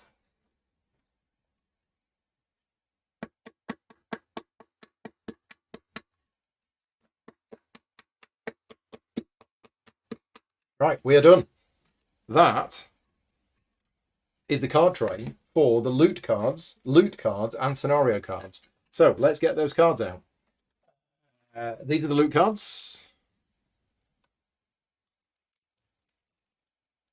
And for those people who are watching this, who have Frosthaven coming, I'm going to tell you now something. They've found an error in this, and they're going to get me to, I think, to add this to the official rules video. But oh, I don't have those in my prototype. There were 2 cards included in here which shouldn't be in here, or at least they were in my first printing. These 2. So these 2 cards apparently should not be in the actual loot deck at the start. These 2 should be in an envelope, and I think it's envelope number 74. But don't hold me to that. But when you get the game and you see these 2 cards, look up what to do with them, because they should not be in the loot deck at the start of this campaign. Anyway, the loot cards are split over these 2, so I'm just going to split them for now. Oh, we've had a super chat in from Liquefied Put. Thank you very much for the super chat.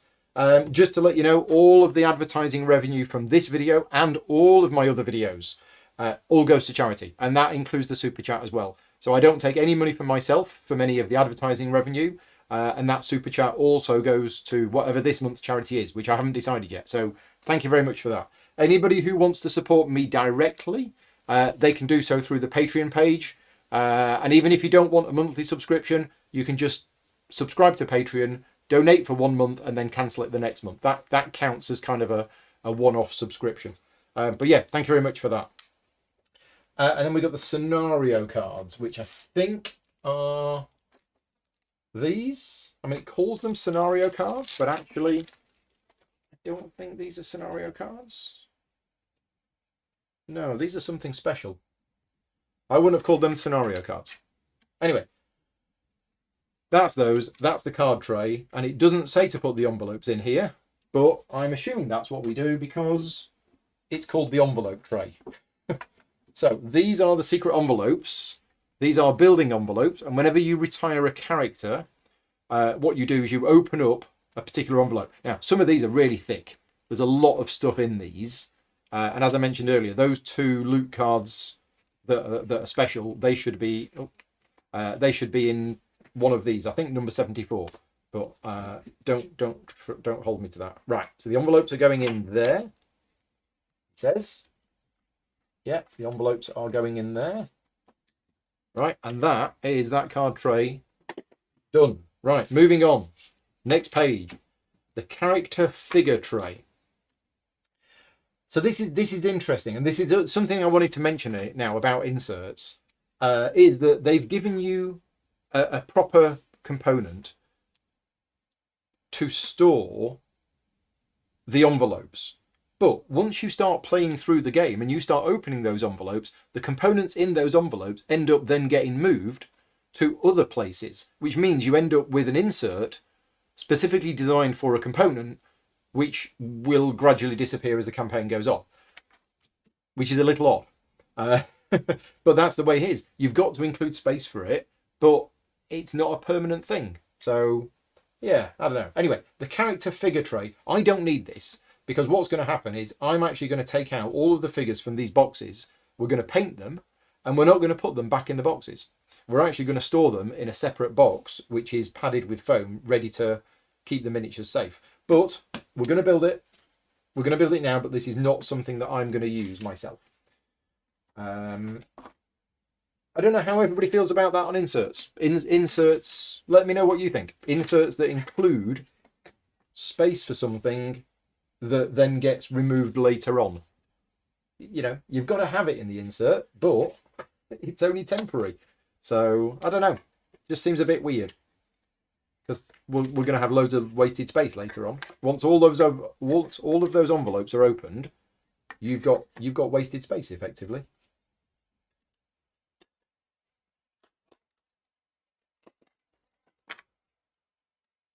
I guess that's just the nature of inserts with campaign style games with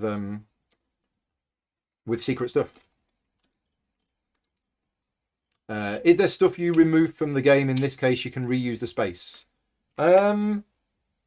Yeah, there are some road events. There are event cards. Some of the road event cards, after you've dealt with them, say remove this card from the game. And there is currently no space in any of the organisers for you to put that, and there's no divider supplied with the game. So yeah, where you put removed from the game cards, that's something that hasn't been thought of. But yeah, you could probably put it in there. Just put it in a Ziploc bag, put it in there. But you do need your Ziploc bags. You can't get away from them. Right, we need these two. I have to admit something as well. I think it's time. It's Sunday, and although I'm not a religious person, I think it's time for some confession. So I'm gonna admit to something now that I haven't even told Vicky that I've done. Thankfully, I think she's out at the shops, so she's not going to hear this. But yeah, admission time. Last night, I did something a bit naughty. Oh, she is here. She probably can't hear me though. Loki can hear me, but Loki's going to promise not to say anything. You promise to keep my secret, Loki? Yeah. So yeah, last night I was a little bit naughty. I opened some of these miniature boxes to see what was inside, and I feel dirty. I feel bad about it because with Gloomhaven, when we played Gloomhaven, we kept the miniatures secret. And then when we opened a new miniature, then as a group, we took that miniature out and we got all excited about it. And last night, something hit me last night and I thought, oh, I want to see these. I don't want to wait. I don't want to, yeah. So I kind of spoiled it. I opened a few of these to have a look at the miniatures inside. And I haven't told Vicky yet, and she's going to hate me. Because she doesn't want me seeing things that she hasn't seen, so that we can experience the opening of it together. But yeah, but that's my next question. Do you do that? I'm curious. How many people, if you're watching this live, let me know. Oh, Vicky can hear. How many people watching this? And if you're watching this back afterwards, let me know. When you get this game, are you going to keep these miniatures secret? I haven't opened all of them. There's some of them that I haven't opened. Or are you going to keep them secret till the time comes? Let me know. Or are you somebody like me who looks at them and then doesn't tell anybody and keeps it secret? Part of me thinks I did the right thing because last night I just had this curiosity that I wanted to sate. But part of me also thinks, oh, I should have waited. Clement said, I'd have words with my partner if I did that. Yeah, it's not like Pandemic Legacy. Okay, so yeah, I haven't spoilt any secrets. All I've done is I've seen the miniatures. Some of them, not all of them. I just opened a few, but then it was like not that I've taken any addictive substances, but it was like a bit of a drug. It was like, oh, I've seen one. Oh, I now want to see what's in another one. And there's some of them that were quite cool. Some of them that, and yeah, there was one of them that looked a bit rubbish, but.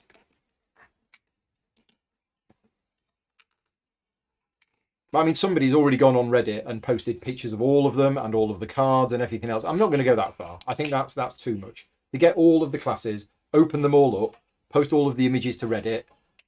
It's just, no. I don't want that. Certain things like that, I don't want to know that ahead of time. And certainly any of the story or any of the scenarios, I'm not going to read that actual spoilers.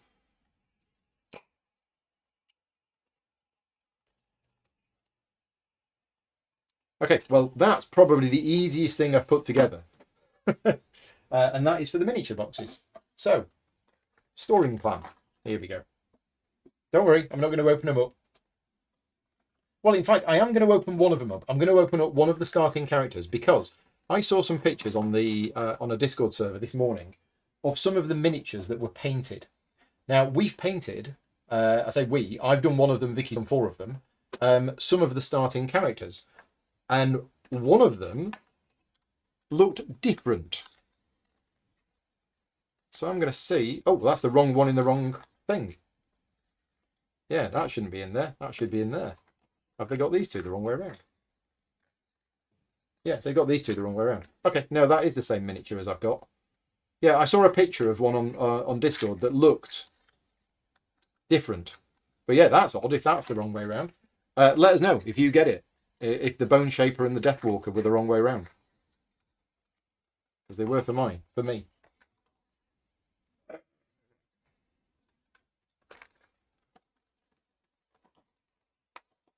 And again, this is the other thing. They've provided this insert to store these in.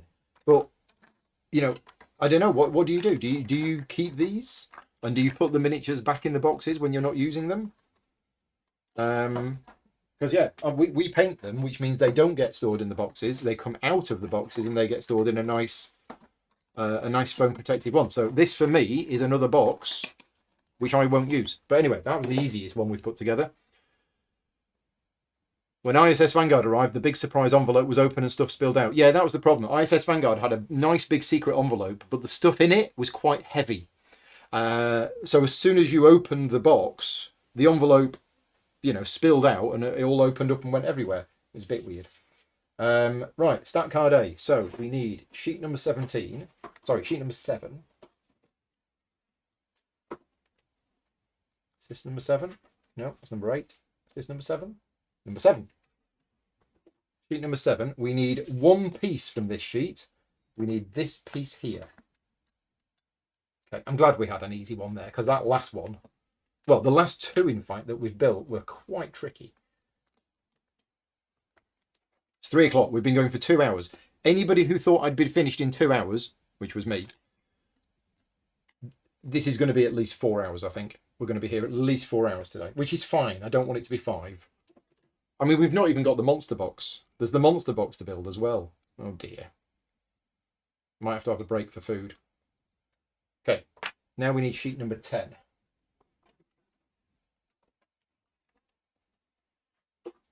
Sheet number 10.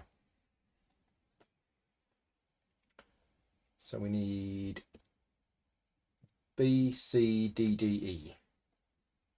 Oh, we've got another skull here, so this is probably for the other monster cards. What's it said? Stat card tray. Yeah, stat card tray. Ugh. Anyway, what games have everybody been playing recently? Tell us in the chat, what games have you been playing recently and how are they any good? Tell us a good game that you've played recently and tell us a bad game that you've played recently. I've had quite a good couple of days of gaming. On Friday, I played Revive, which I thought was fantastic and probably going to be one of my favourite games of the year.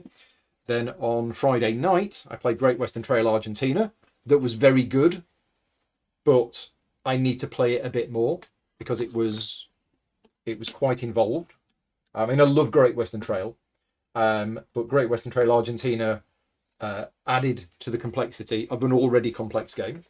So I'm not saying it was bad, I'm saying it was good, and I absolutely love Great Western Trail. But then but Revive was just fantastic. Revive was very, very good. And then yesterday we played Chapter 3 of Lord of the Rings Journeys in Middle-earth, the first campaign, The Bones of Arnor. So, yeah, no gaming for me today, apart from my online games. I'm currently in a game of Russian Railroads, War Chest, and Agricola. They're the current games that I'm playing online. So, am I going to glue everything afterwards? Unlikely. I thought I might have to, but to be honest, everything that I've put together so far has been so firm.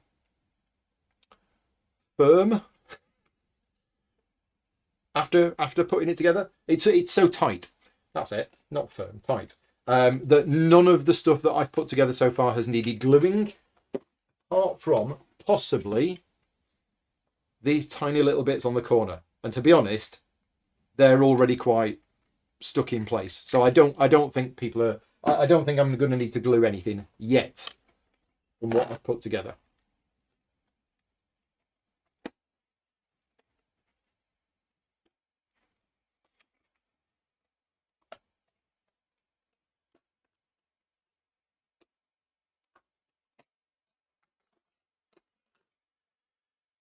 That done? Those bits? Yes. John got a game of Target in last night. I've never played Target, but I've heard good things about it. Yeah, Target seems to be one of those very popular two-player games. I really like Kahuna. I think Kahuna is a fantastic two-player game.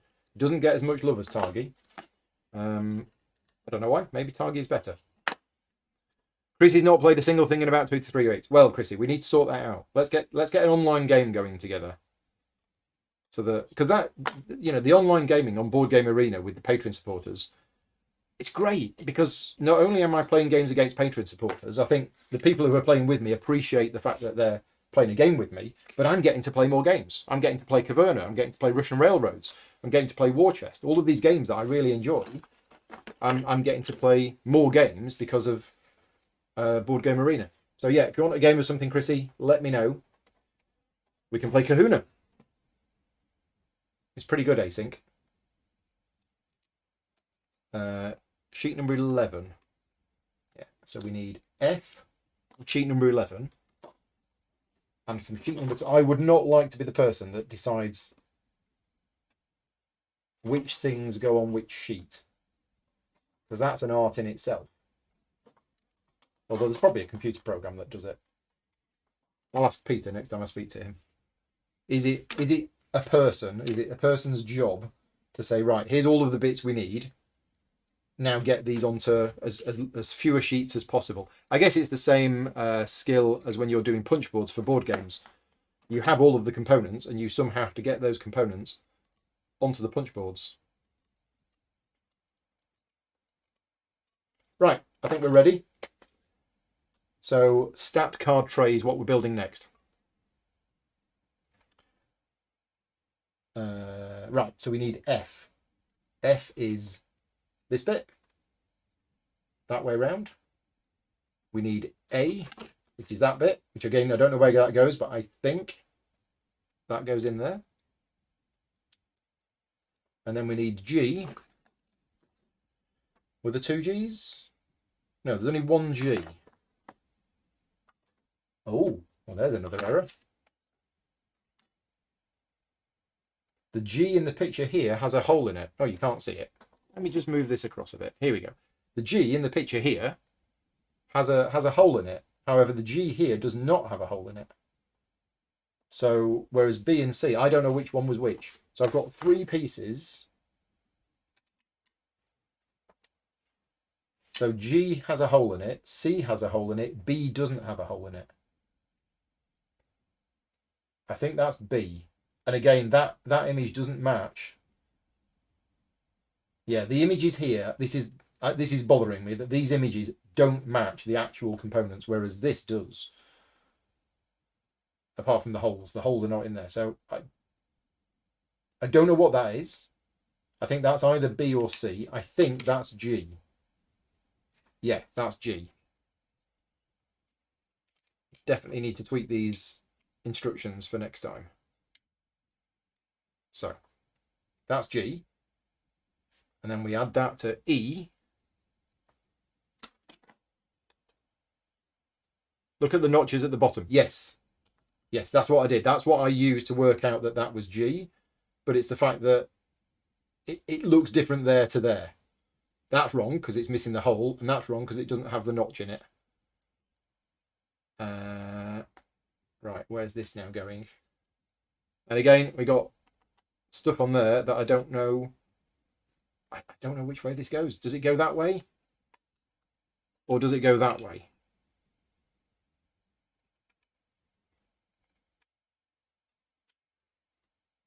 Well, it can't go that way because then you see the line.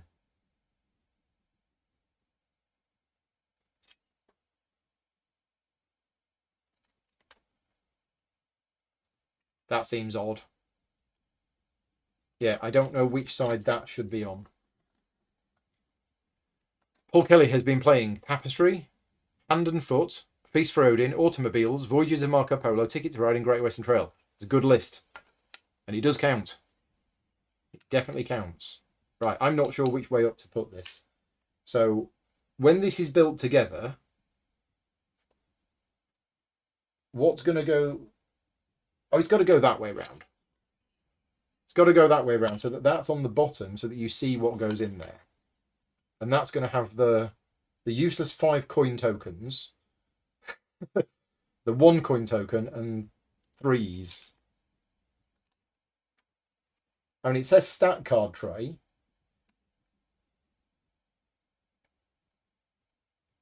But then you put attack modifier cards in it. And not the stat cards. I'm a bit confused by this naming system. Because the stat cards are the big square cards. And maybe the stat cards do go in here. But they're not shown on there.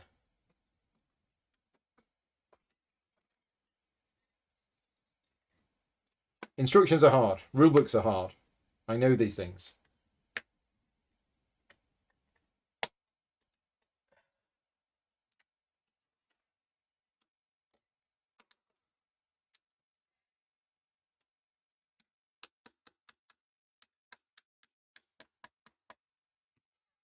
That didn't work. That did not work at all. Yeah, we've had a couple of easy ones to put together, and now we're back to some tight ones. Oh, come on.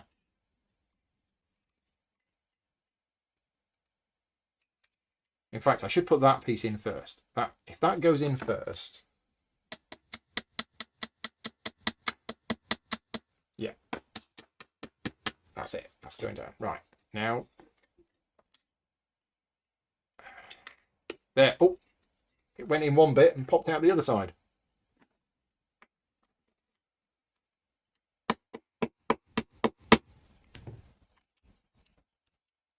Yeah, that does not want to go in. The start cards go over the modified deck. Yeah, so it is for the stat cards. They do go over there.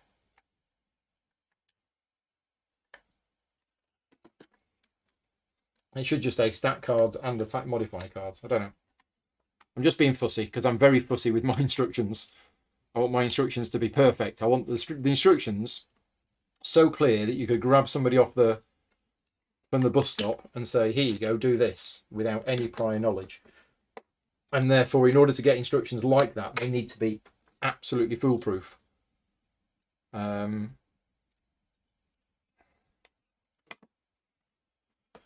Right. That one is sort of in. I'm just going to have to hit this one. Let's put the other piece of it on.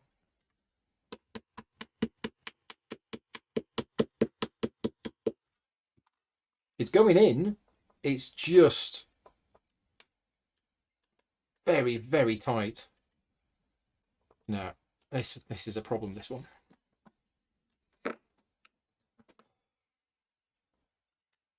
Kind of goes in and then comes out.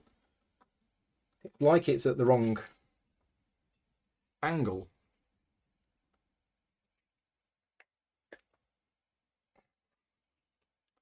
Yeah, that piece there is not going in there. And I'm tapping it and it's lined up and it's not going in. I think that's going to have to get trimmed a bit. Because it does not want to... I mean, I don't know quite how you're supposed to trim it.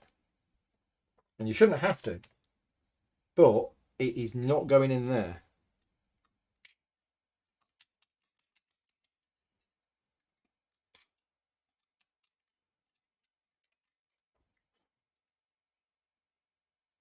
No, it does not want to go in there.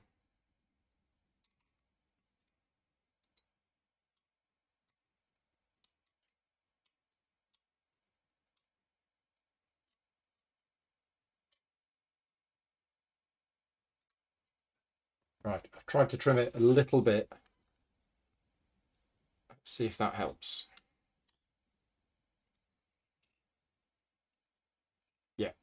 That's helped, I think. Right, now to quickly get... Which piece was it? It was that one, wasn't it? Yes, that was the one.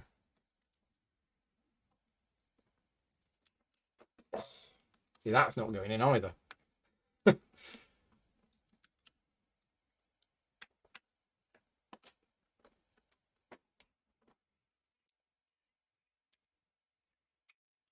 Right, there you go. And we're in.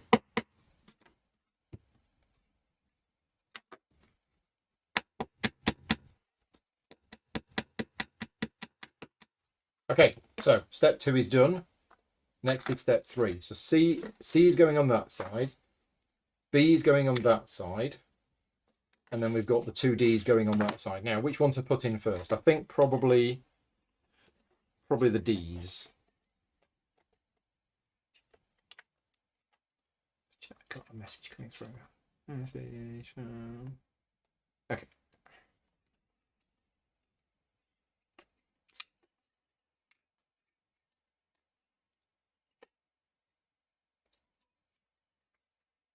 Oh no, that's not gone in.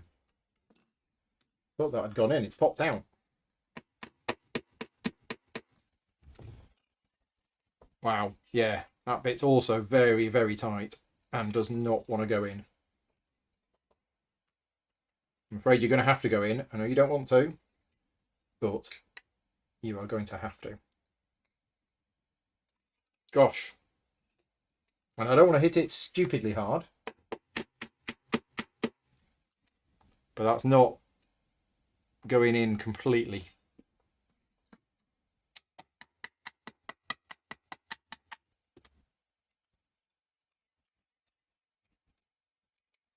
And the problem is, the side piece is not going to go on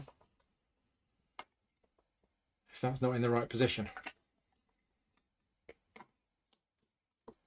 Maybe the side piece will help encourage it to go in the right way.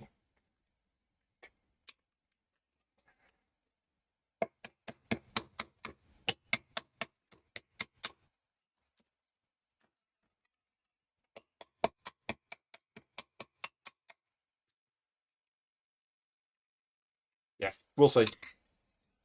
We'll see. Right, so I'm going to put the other side piece on. Rambo Shanks has just been to the Panto, Snow White and the Six Dwarves. Not happy. Is that a pun? Or is that actually... Was there only 6 dwarves? It's a very good pun. Sandpaper. Yes, I do have sandpaper somewhere. Thank you, Heather. That would be better than me fiddling around with this knife. I might have to go and get some sandpaper from downstairs. Right, there was some sandpaper spotted yesterday. So I know where the sandpaper is. There we go. Right. Okay, I think it's gone in. This is definitely not falling apart, this one. Just got to get these edges on. And this might be the tricky bit.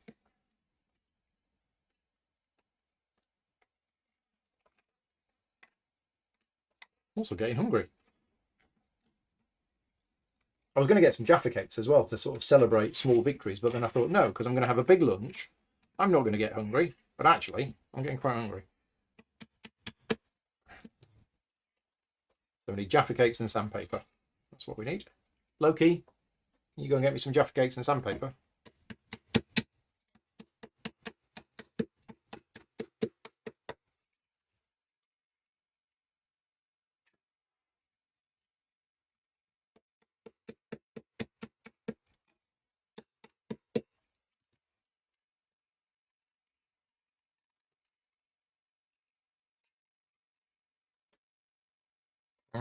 Yeah, this one's been the biggest problem, this one. It's just been very tight on some of the pieces. So I'm just hitting it harder. And that's worked. So if in doubt, more brute force. This is going to be the trickier piece to get on because it's got another hole in the middle, but Hit it with a hammer. Back when I used to do live role playing in the late 80s, there used to be a motto which was if it doesn't move, no, if it moves, hit it. If it doesn't move, hit it till it does move, and then hit it again. And that stuck with me my whole life, that one.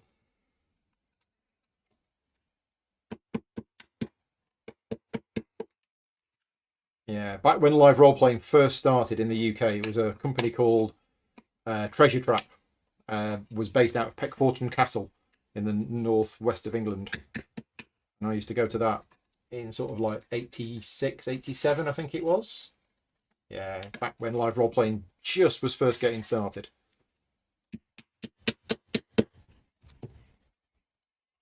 Without any of the health and safety that we now had.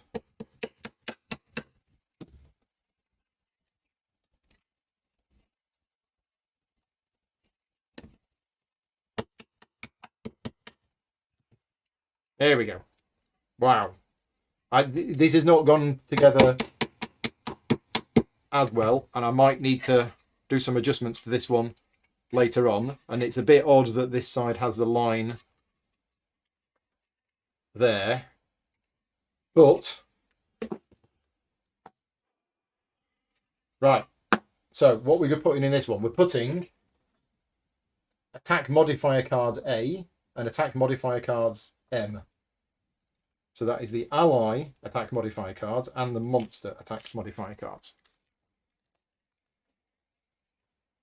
Oh, Stroop waffles. They are good. And here's a top tip. Get a Stroop waffle, make yourself a cup of tea or coffee, and then put the Stroop waffle over it for about 30 seconds to a minute. And it, yeah, it melts it slightly and makes it really nice. So, monster attack modifier cards, and then ally attack modifier cards. Okay, there you go. Now, it doesn't say to put the stat cards above this, but I guess we do. So here's the monster stat cards, and we're saying that they go in there.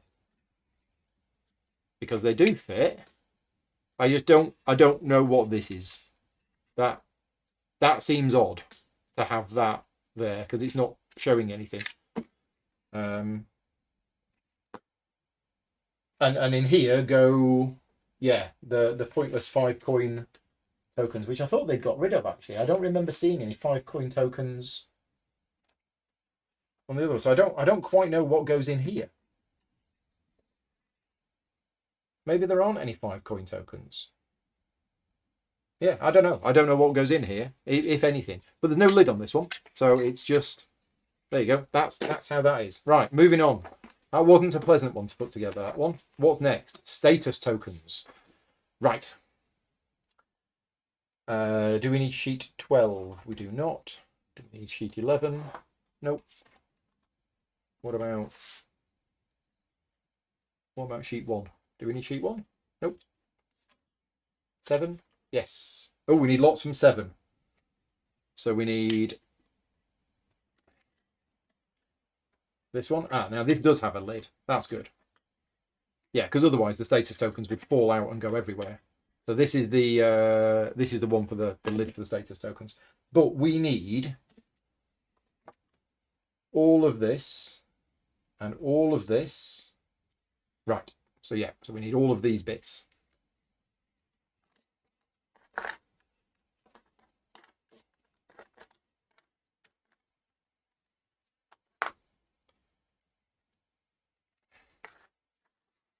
I got this one.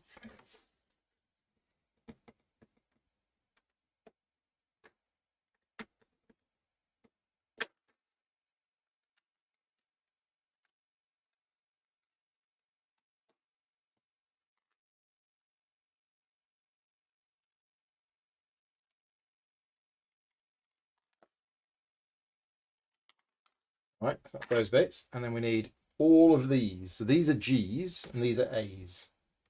Okay.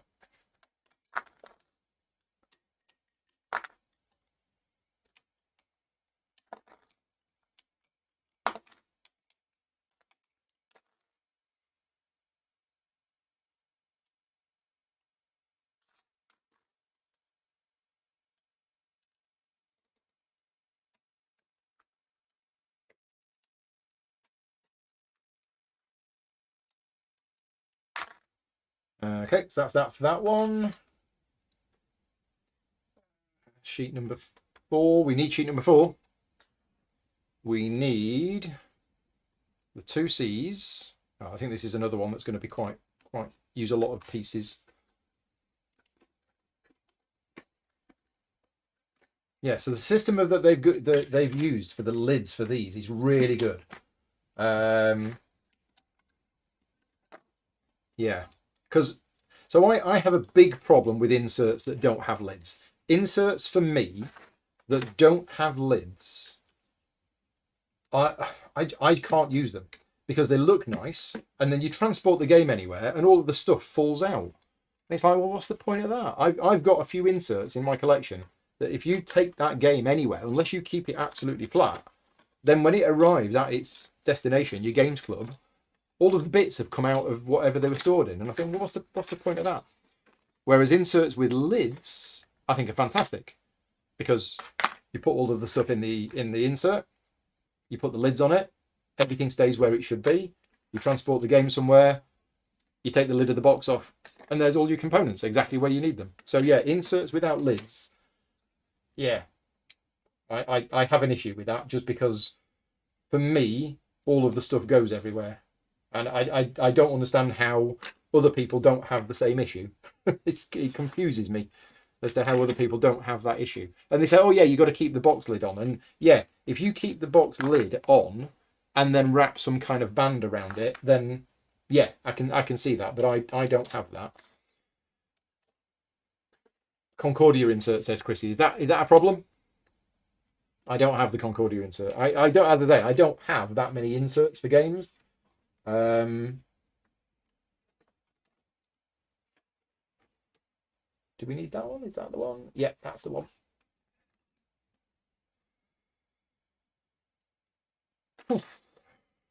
But not that I'm knocking inserts, but games that comes with, you know, like these with the ones of these with the lids look like they're going to be great. Anything by Game Trays, well, not quite anything by Game Trays, but the Game Trays ones that have the plastic clip-on lids, fantastic, because you transport the game anywhere, you open the box, take the insert out, everything's where it should be. They're brilliant. They're really good. Right, I think we've got everything. So let's make a start. This is B. Hello, B. Yes, it's got to that point where Paul's now speaking to the wooden components. As I start to lose any kind of sensibility. I'm not now even sure I'm going to get this finished today.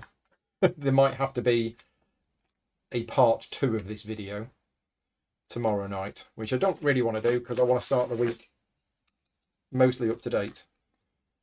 And I've still got the Frosthaven how to play video to finish, but that's on hold at the moment because it's waiting on a few things. D's. Have I taken the D's out? Oh yeah, I've taken the D's out. These are these. So these are the clever little ones. They go there. Right. I'm glad Monica speaks to her games as well. And yeah, storing games vertically should be a crime. But to be honest, some games look really good. Like I've just got the Steppenfeld City collection from Queen, and those games look really good when they're sideways. But the problem is, you put them vertically, and then gradually the boxes start opening. Unless you line them all up perfectly and have no room for movement, you know, they look great. But as soon as you do have room for movement, the boxes start to open as all of the components start to settle. And yeah, anything with inserts without a any game that has inserts in it and the inserts don't have lids, if you store them vertically, I don't understand how the components just don't fall out. Right, done. Step 1 is finished. Step 2 is 4 eyepieces. That's these little ones. These little fellas. And they just go in there.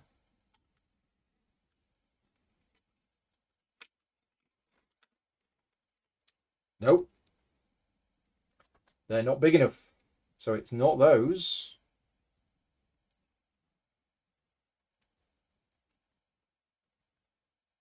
In which case, which ones is it? Is it these ones? Are these bigger? Nope. Nope. Oh, now this is interesting.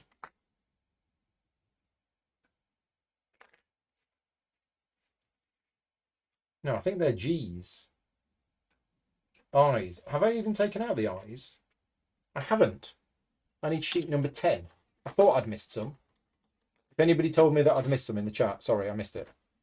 5, 6, 7, 8, 3. Where's 10? 1, 13. Some of these are starting to look really empty now. 2, 4, 7, 10. Ah, here we go. Yeah, it's these 4 pieces here that I've forgotten to take out. Okay, apologies if you'd mentioned in the chat that I'd forgotten some bits. I missed that message.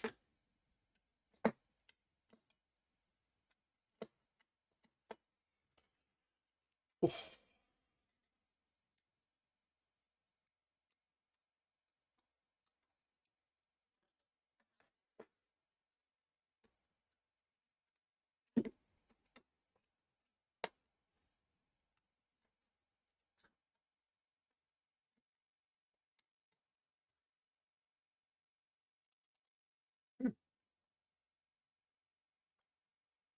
It's got a dotted line on, but it's not actually cut.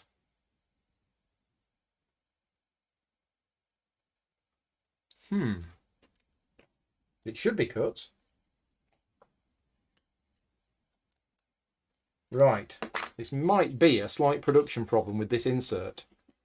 But on this side, there's a dotted line where, like, the laser should cut. And it hasn't actually cut all the way through. So these pieces here, oh, it has. Okay, it has on that one. But on the other one, I don't think it's cut all the way through. Come on, come out. There we go. Yeah, this one hasn't quite cut all the way through. There we go. Almost. Right, so where's my thing that I've built here? Here we go. That's better. 1, 2, 3.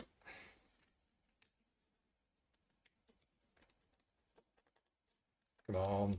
4's my favourite number, don't you cause me a problem. Oh, number 4 don't want to go in. Try it the other way around.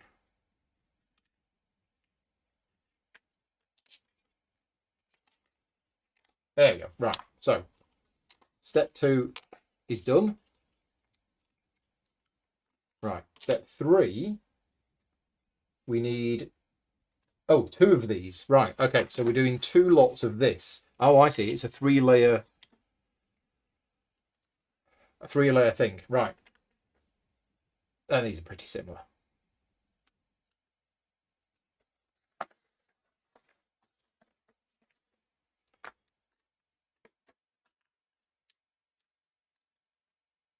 I hope all these pieces are the same.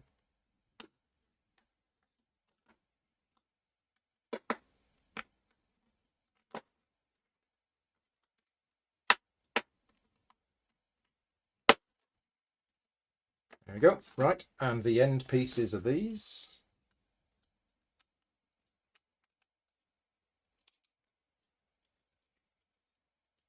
Okay, well that went on a bit easy. If it goes on a bit easy, that means it might need glue. Yeah, not quite as tight, those.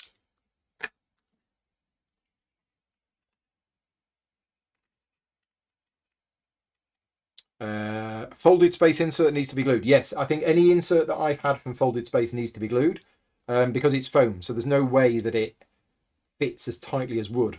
And you just need to put a drop of PVA glue on. Not too much, doesn't need much. But yeah, the folded space ones definitely need glue on them, otherwise they just completely fall apart. These I thought would need some glue, but as I say, so far, no glue has been needed on any of these yet.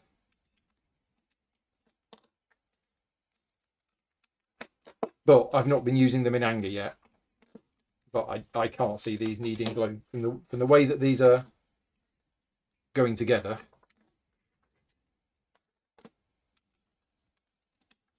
And I'm glad we've had an easier one, because that last one was worrying me. I really thought I was going to break something on the last one. Okay, so there we go. So we have a 3-layer tray of components. Is it going to fit in? No, because there's a bit of wood sticking out. There you go. Is it going to go in? Oh, I think they've made this a bit too tight.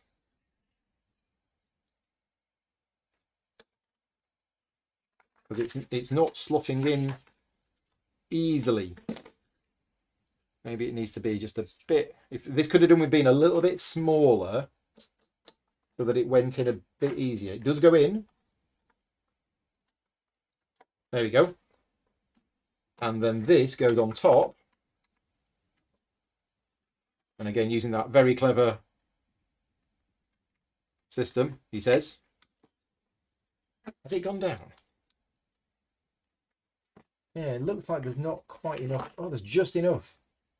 There you go. Right. So none of those components are going to go anywhere. And let's fill one up. So in fact, it's interesting because they've got these icons on the top, which is just 4 of the random icons, but there's no icons on any of these to tell you what's supposed to go where. I guess it doesn't matter, but let's put some of the tokens in.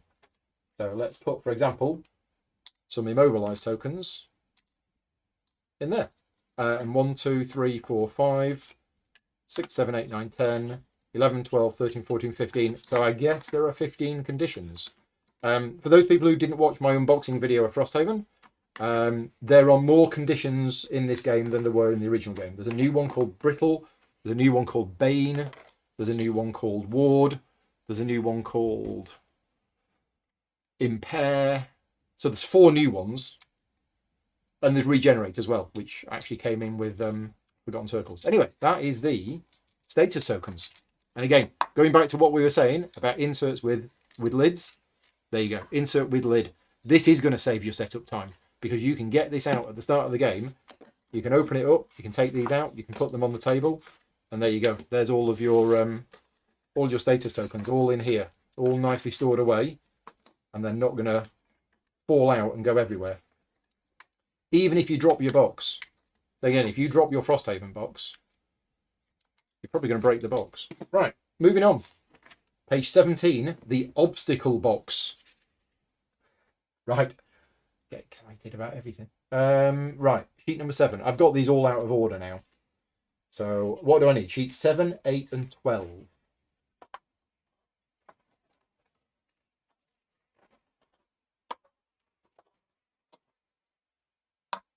Oh, there's 8. Oh, hang on. I've got 2 sheet 5s. Should I have 2 sheet 5s? I guess I should. It's a bit odd that I've got 2 sheet 5s. 7, 8, and 12. There's 7, 8, and 12. Right, okay. So what do we need from 12? Yes. Are there any stickers? No, no stickers. I mean, there are in Frosthaven, but no stickers for the for this. But that would actually be quite nice, actually. I see what you mean. You could open this up. There could be a nice little sticker there to tell you what goes in. But to be honest, you're never going to need all of the tokens of a particular type. So once you've populated it with tokens, then that's fine. You don't need the stickers, really. Okay. Sheet number 7. Nope, sheet number 12. We need G. G is there. Next. Sheet number 7. We need A, B, and C. Oh, these got numbers on. Ooh, what do the numbers mean? It's got the number 4 on them. Oh, these will be the characters. No, it says obstacle box. Why are there numbers on the obstacle box?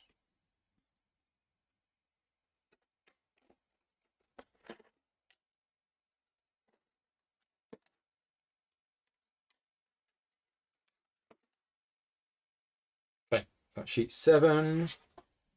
And then sheet 8, we need basically half of this.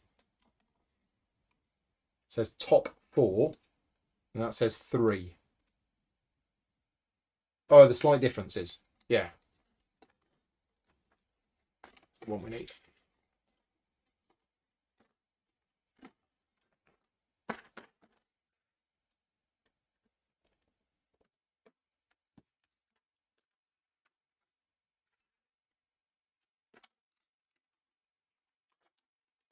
Right. Off we go then.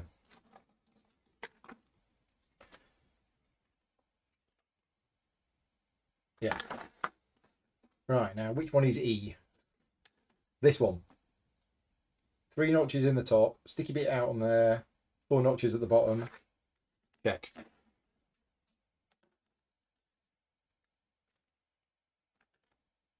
Nope. That doesn't fit. What about this one? That one? Nope. That one? Nope.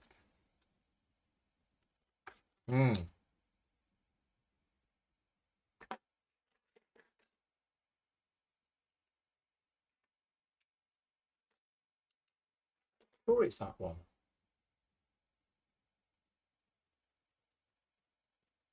It's got to be this one. It's got notches at the side. It's got 4 notches at the bottom. Oh, I'm trying to put it there. It's this perspective again. It's doing my head in. It doesn't go on the side, it goes in the middle. Yeah, definitely need arrows. Please put arrows on these instructions. Right, next. G. 3 notches on the bottom, 2 notches on the top. 3 notches on the bottom, 2 notches on the top. Bit at the bottom, bit at the side, goes that way around. So that's going to go in there.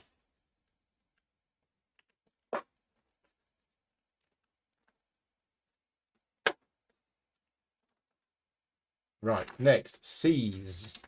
So the C's are all the same. And that's these ones. So we need 1, 2,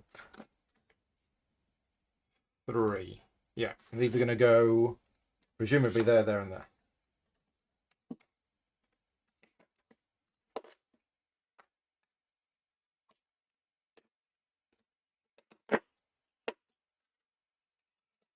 Well, these are going together a bit easier than the previous ones. Don't speak too soon, Paul. Right. A's on the edges.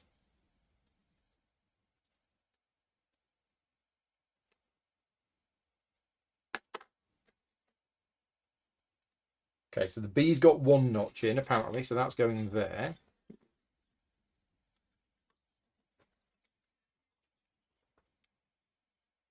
No, that's not right.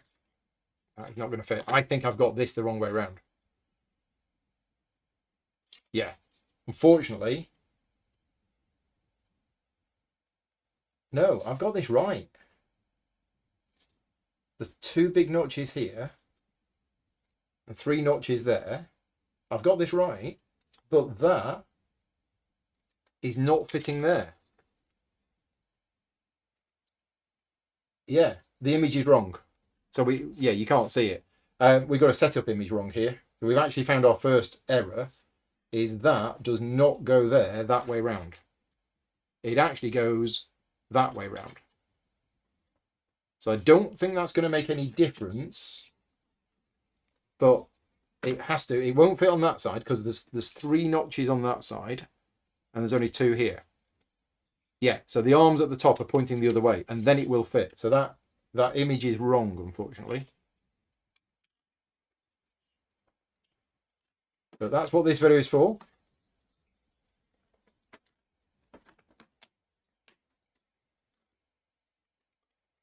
And it's a good job that this video is not sponsored, because if this video was sponsored, I'd be really nervous and it'd make me uncomfortable.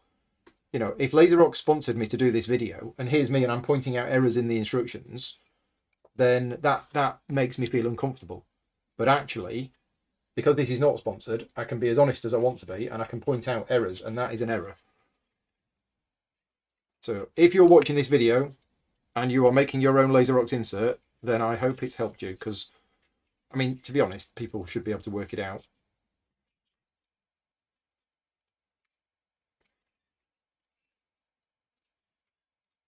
Okay. And I'm hoping it doesn't matter which way round these arms go.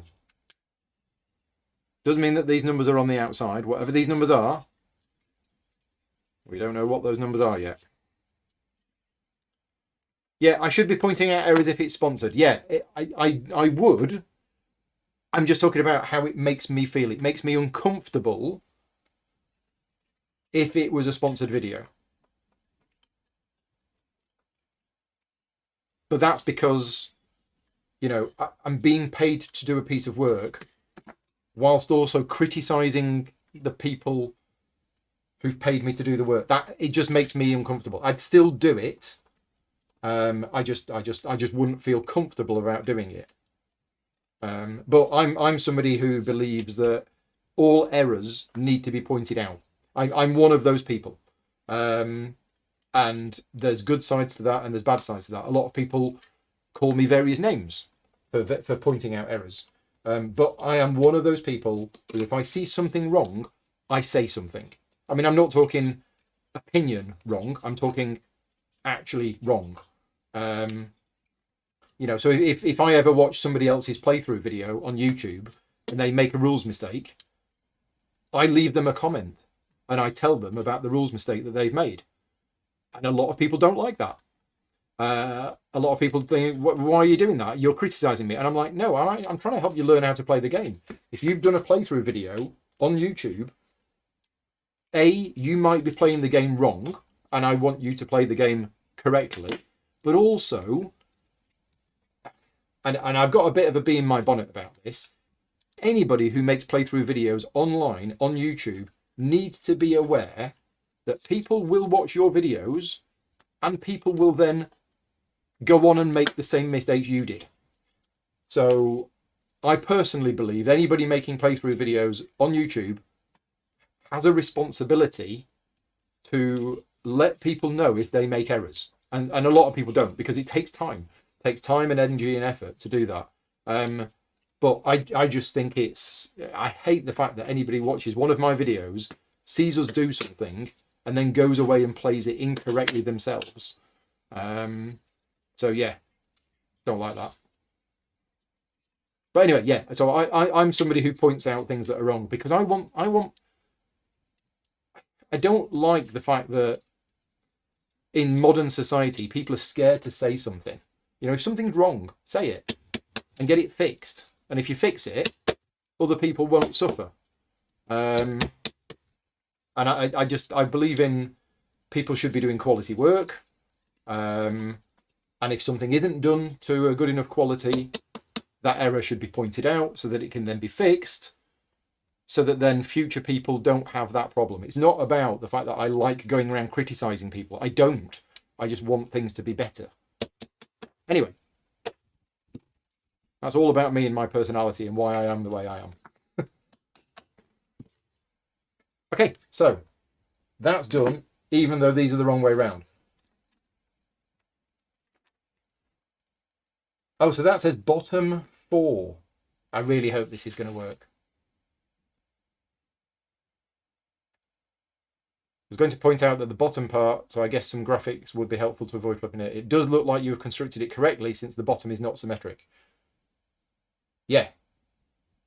Yeah, I think I've done it right, except these arms are pointing the other way round to the picture. Anyway, tray number 2. Let's put that to one side for now. Do I drink my cold cup of tea? There. Right, what do we need? 1, 9, 11 and 12. 12. 11.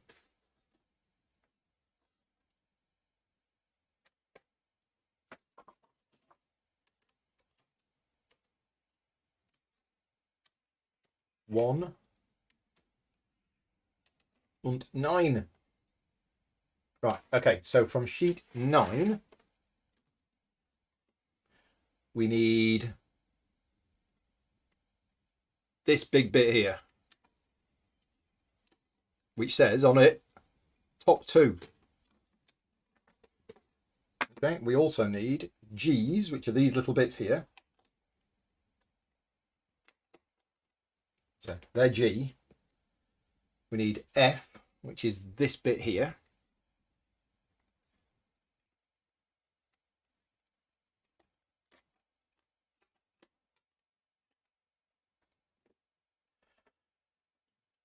D's,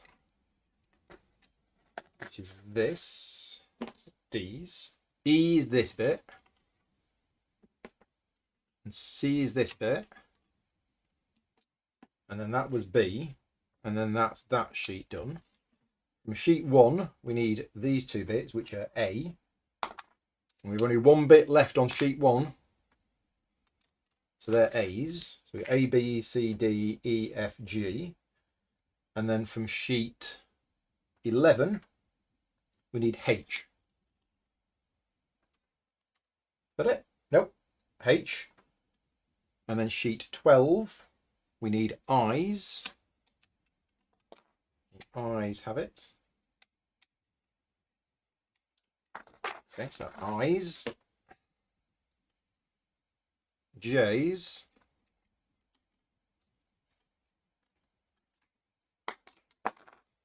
And K's. Okay, so Paul is saying if the bottom was flipped and the sides were swapped and flipped, the inside was rotated, then it would look like the image. Okay, let's hope we don't have to redo it. And apologies for me saying that the rule from the image is wrong, if it isn't wrong.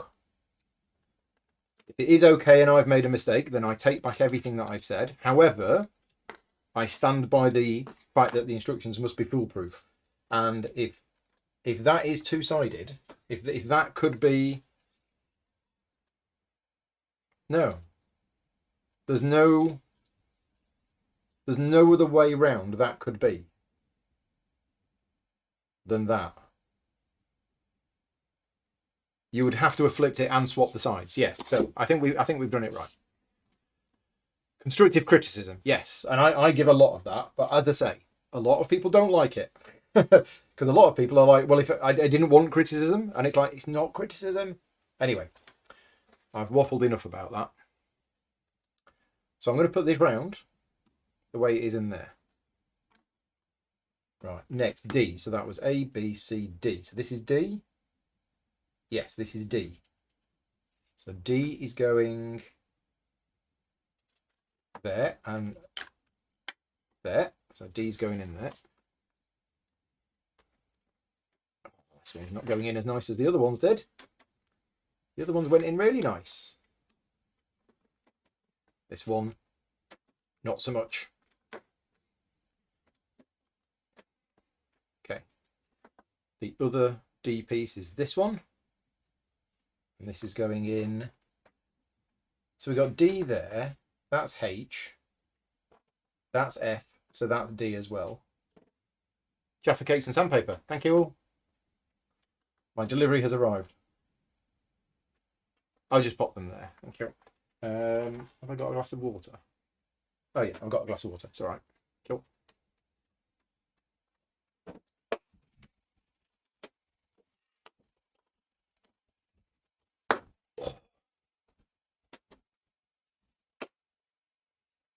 Right. F. Which one was F? C, D, E, F. I think that's F.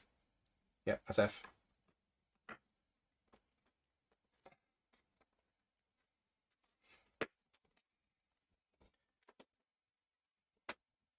And then H.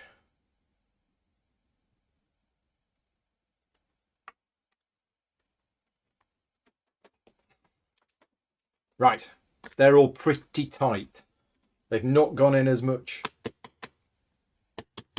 like. So I'll get them tapped down a bit.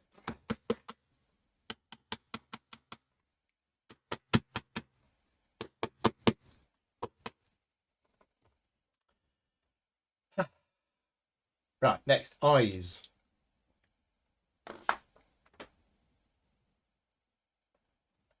Again, I don't know where these go.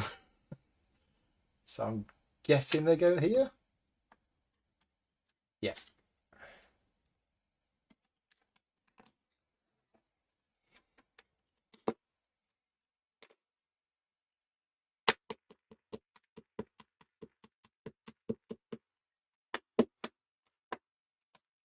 Right, done. Next, A's go here.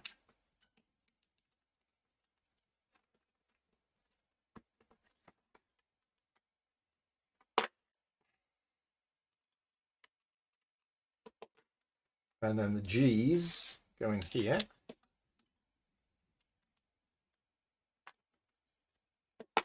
Okay, done. And then the sides. So, are the sides going to go on correctly? Let's find out. So this is saying we want the tags going that way. And yes, they are going that way this time. If that is indeed piece J. I don't know if that is piece J, but... oh, it could go on that side as well. So what's the difference between these two? They're exactly the same. It just depends whether we want the... but it wouldn't go... yeah, so on this one, it's correct.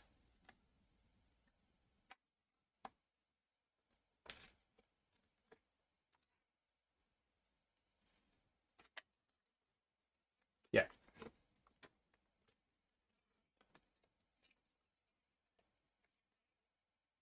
Yeah, so these little tab arrow things, these are... I'm just going to move the camera that way a bit because I'm always moving it slightly. Yeah, the tabs on that one are correct now. Don't break it, Paul. Don't break it. This is looking like a really good storage tray with a nice lid. Oh!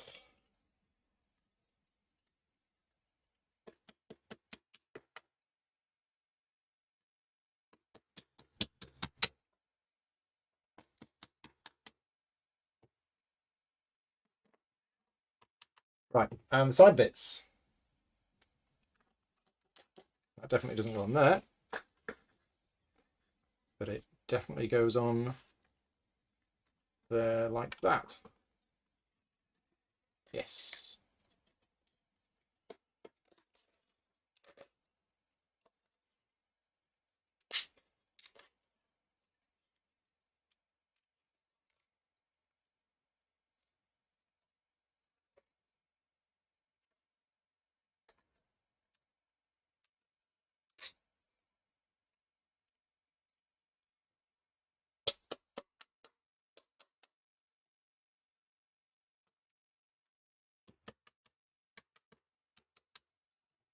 Okay. Right, and now this bit, which goes on there.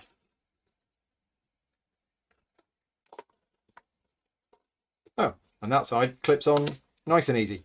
Funny that. Right, there we go. So that is not coming correctly on that side. Hang on. Is that right? Just looks like a funny angle. But no, that's right. Yeah, so we're done with that one. Top one. Right, okay, so that was those two. I really hope this does fit together.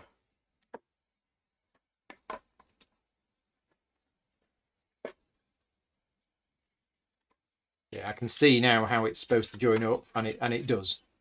Yeah, we're all good.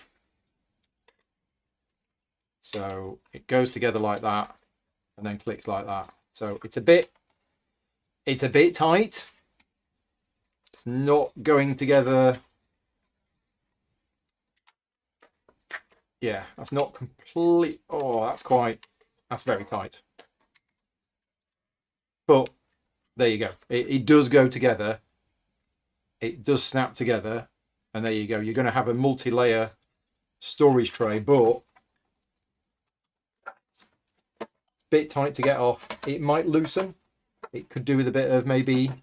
can you put grease on wood? What can you put on wood to make it run a bit smoother, because that is a bit too tight. Anyway, bottom, top, next. Okay, sheet number 1. What do we need? We need 1, 9, 11, 12, and N. There's 11. There's 1. So we need the last remaining bit from sheet 1. So we're 2 sheets down. We are 3 hours in. PTFE spray. Okay, we're 3 hours in, and we are 2 sheets of wood down. So those people who said it was going to be 3 hours. I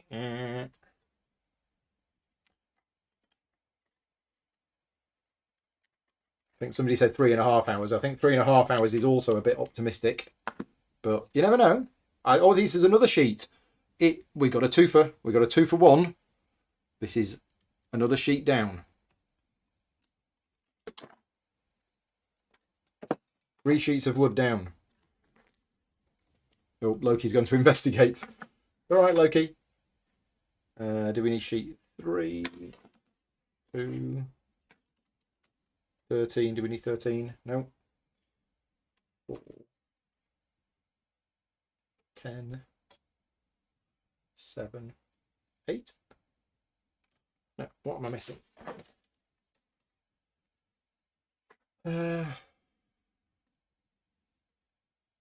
12. We need sheet 12, don't we? Yeah. So we need M.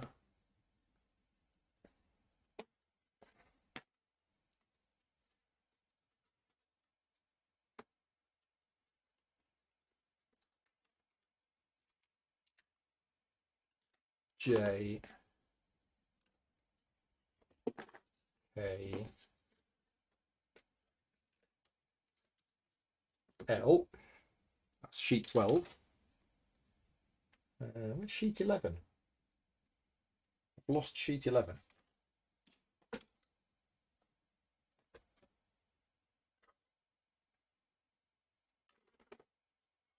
What does it look like?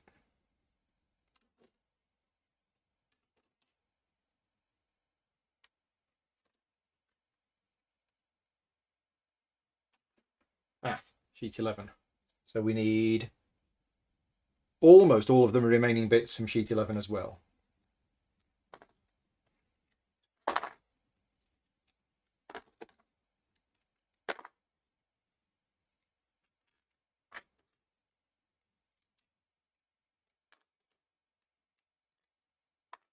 Right. Off we go with the next one. And we'll need this as well. Yeah, we'll take the protective foil off this when we're done. So, B, which is going that way up. M was here. Same on both sides. So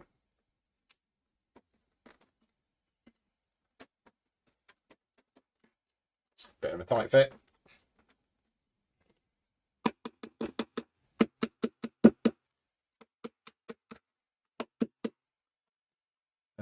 J, which one was J? That one was J. So J is going next. Doesn't fit that way, but it does fit that way.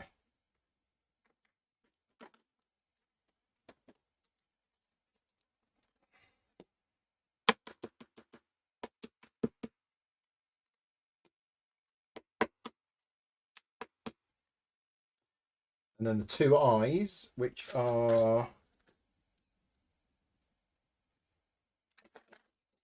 one with the 2 eyes, 3 slots in the top, 4 notches at the bottom. Those 2. So this is for all of the different overlay tiles that you can put on the map, like rubble, debris, ice sheets. There's so many different tiles that you can add on, because there's a couple of new types of terrain as well. There's difficult terrain, obstacles, but there's now icy terrain, and there's something else as well.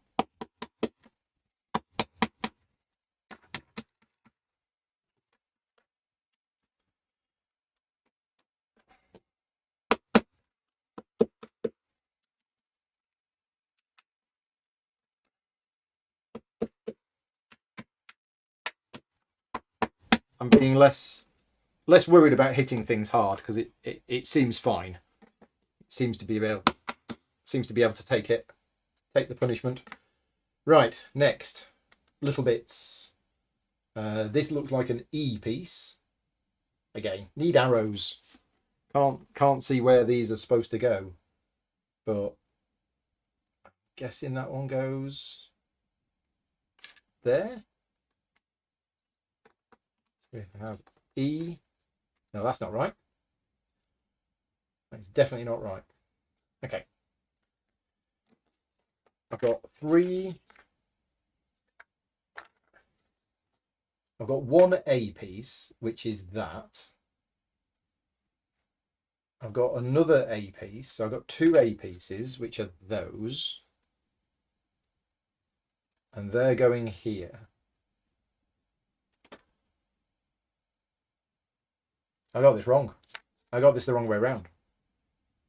I just noticed that there is a smaller gap there than there is here. This needs to be upside down. Oh, yeah, got this the wrong way around. Oops.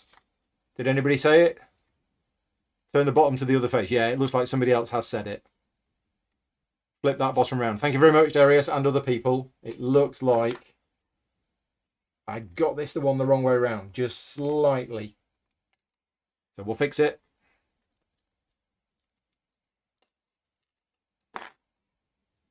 We're all good. Could have been worse.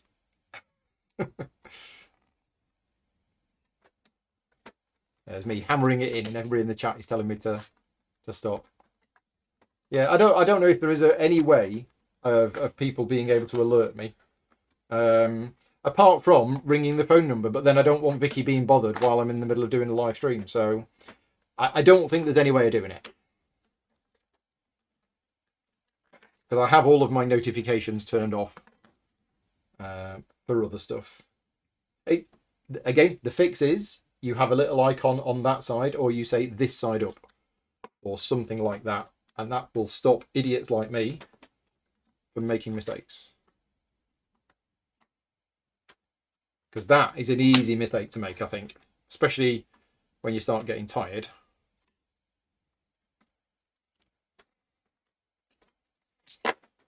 But hopefully we fixed it.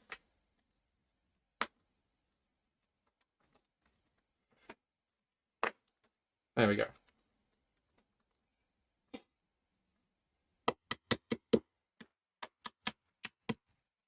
Right, meanwhile, back at the ranch. That goes in there. No, that goes in there.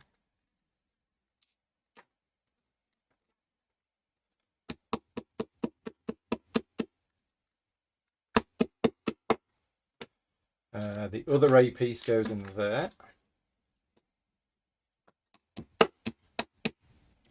And then the E piece goes in there. And then we have an F piece.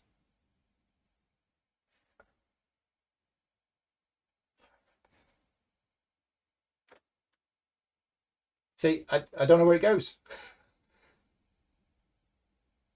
It's really hard to see from that image where that F piece goes. But it actually goes there. So it's not even... Oh, yeah. Need arrows. F. And then we have H and G, which I think are these bits. So I think that's G. And that's H. G is the one with the straight end. H is the one with the knobbly bit.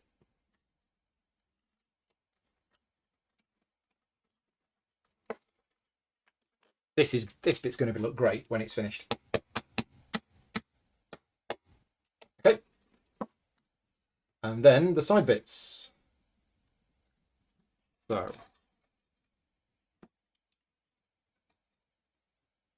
going to fit there. Yeah.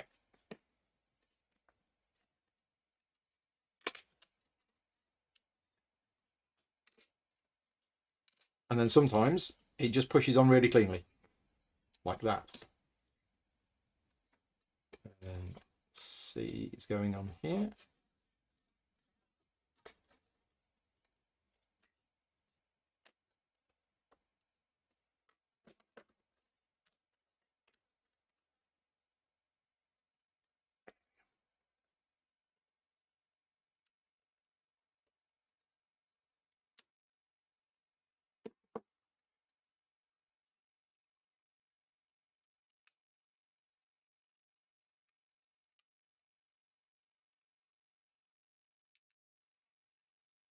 And then the side bits.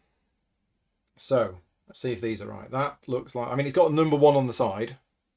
So I think we're going to have the numbers on the side, like it should be. So we've got 1, 2, and 4. I don't know where 3 is, but we've got the numbers 1, 2, and 4. Yeah, because it says bottom 4, tray 2, and top 1. So yeah, where's number 3? Come in, number 3. Your time is up. Yeah, no, that's not right. There we go, that's right. Has anybody seen number 3? Is there a tray 3 to build? Yes, it's there. But why have they done the instructions 4, 2, 1, and then 3?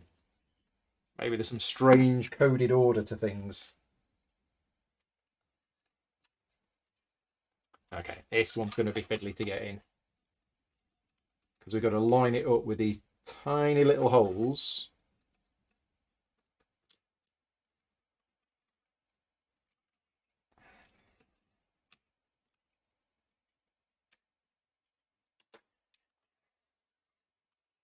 Is it going to go? Is it going to go? Place your bets.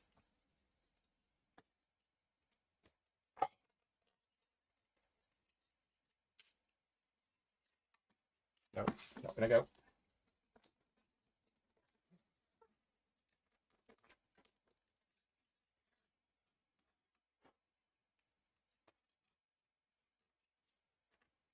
Ooh. Right, are we going to hit it? No, got too much spring on it. Something's not lined up.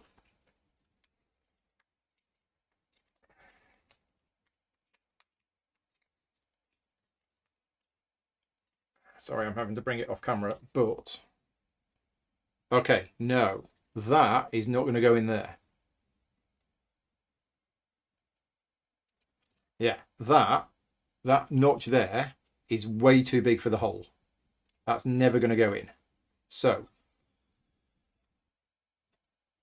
something is not quite right on that one. Have I put the sides...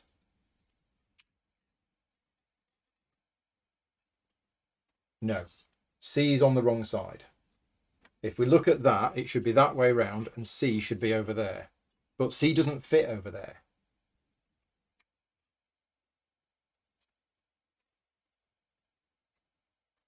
That piece does not fit over there. Something's not right with this one. Pretty sure that piece doesn't fit here. Maybe it does that way around. Yes, it does that way around. Okay, so we got that. That piece is wrong. That piece needs to be flipped around and go there. And that piece needs to go on there. And then those sides will go on. It probably didn't matter, actually, but let's do it right. Okay, and now that will now go in there. There we go, sorted. And then that goes in there. And then that goes in there like that. Yes, it does. It does, honestly. It does go in. It's in. Come on. Okay.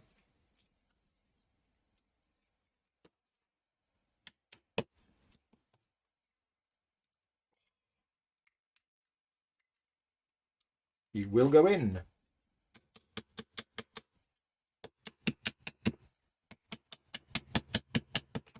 The new bit was going to fall out. Where did that go? There.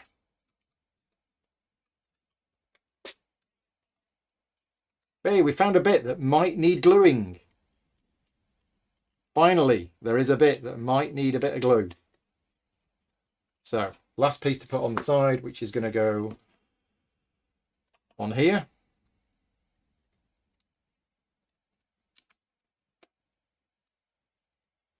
I mean, we're on page 22 of the instruction manual. That's pretty good going.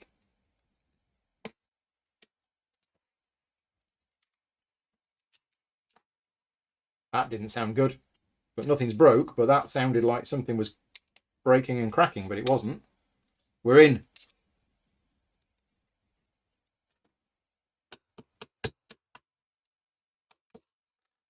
Falling out again. Get in. Stay in. Right, okay. As I say, there is some glue, so let's use it.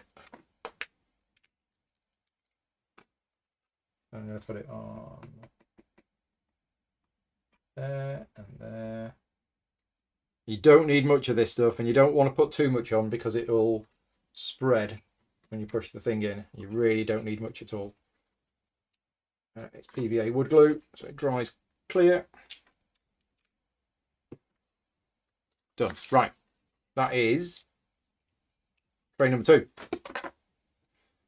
Oh, no, we got the bit of plastic. The bit of plastic goes in the top. So we take off the protective covering.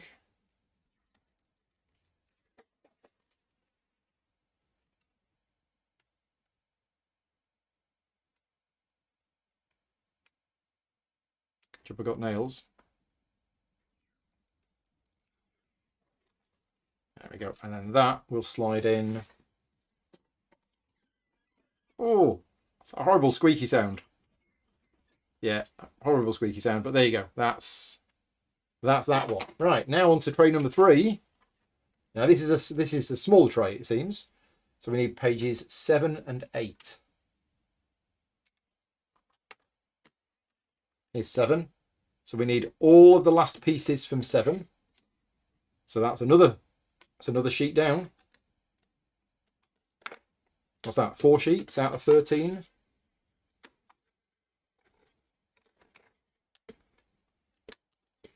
Although I think 8's going to be down as well.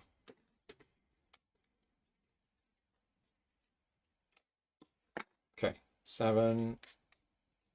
So A, B, C and D.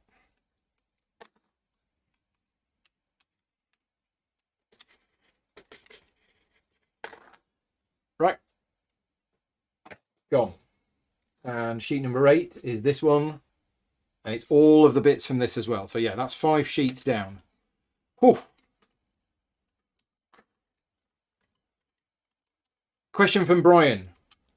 Completely off topic, but this is great because I'm more than happy with off topic questions for today. Do I think Marrakesh would be okay without the cube tower?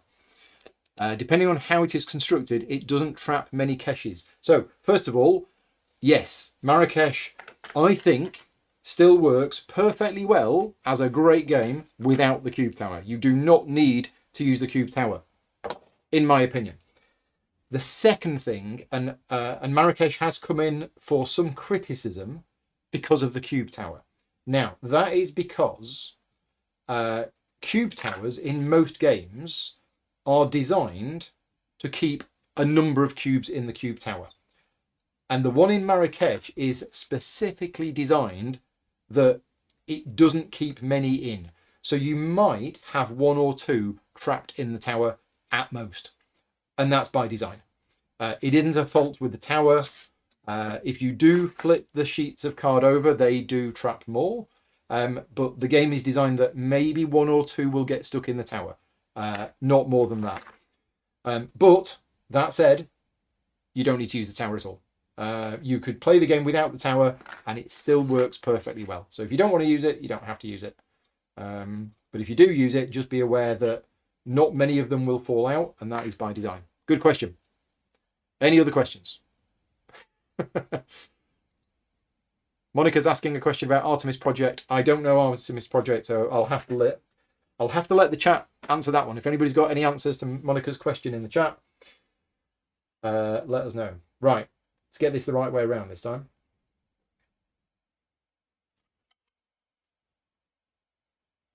Same. I think this one is symmetrical. This one, oh no, those are slightly offset. That's weird. Yeah, those notches are slightly offset. And it's quite hard to tell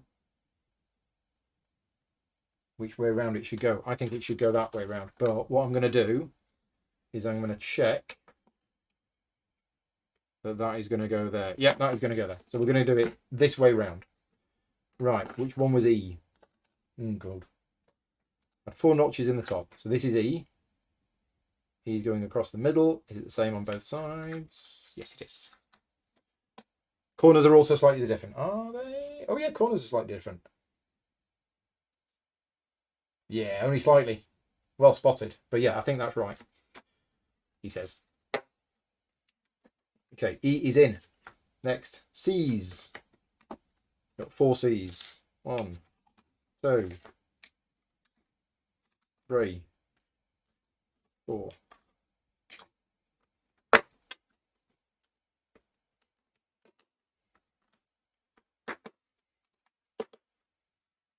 Okay, and then these ones. We're going to have this on here.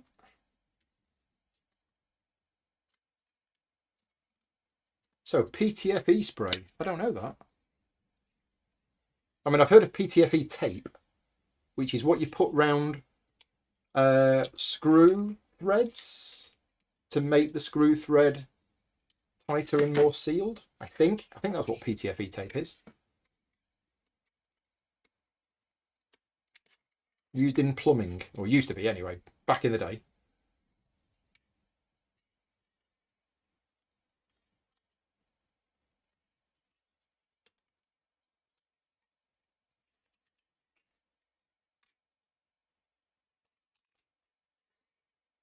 And these bits,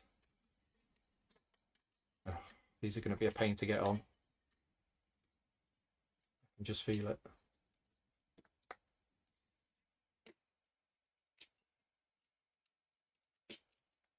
Oh no, no, that's actually gone in all right.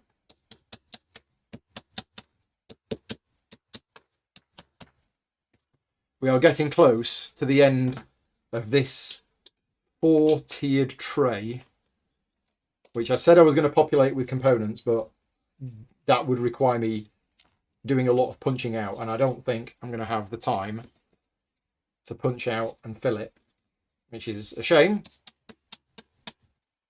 because I wanted to do that today, but I think it's taking long enough to just get this done.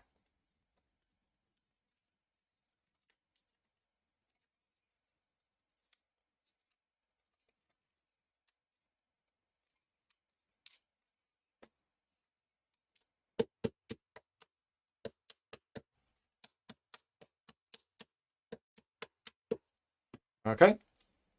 Nope, that side's not in. Right. It's been about an hour building this tray. I think the moment of truth is upon us. I think we are now going to try and construct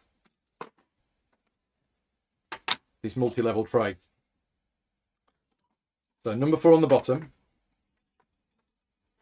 number 3 on top, which, well, that's slotting in a lot easier. I mean, maybe I was putting no, it's that side is tight. This side is really loose. That side is really tight. Okay, so 3's gone on top of 4. Then 2 is going to go on top of 3. This is a really clever design. Really clever. It's just so precise.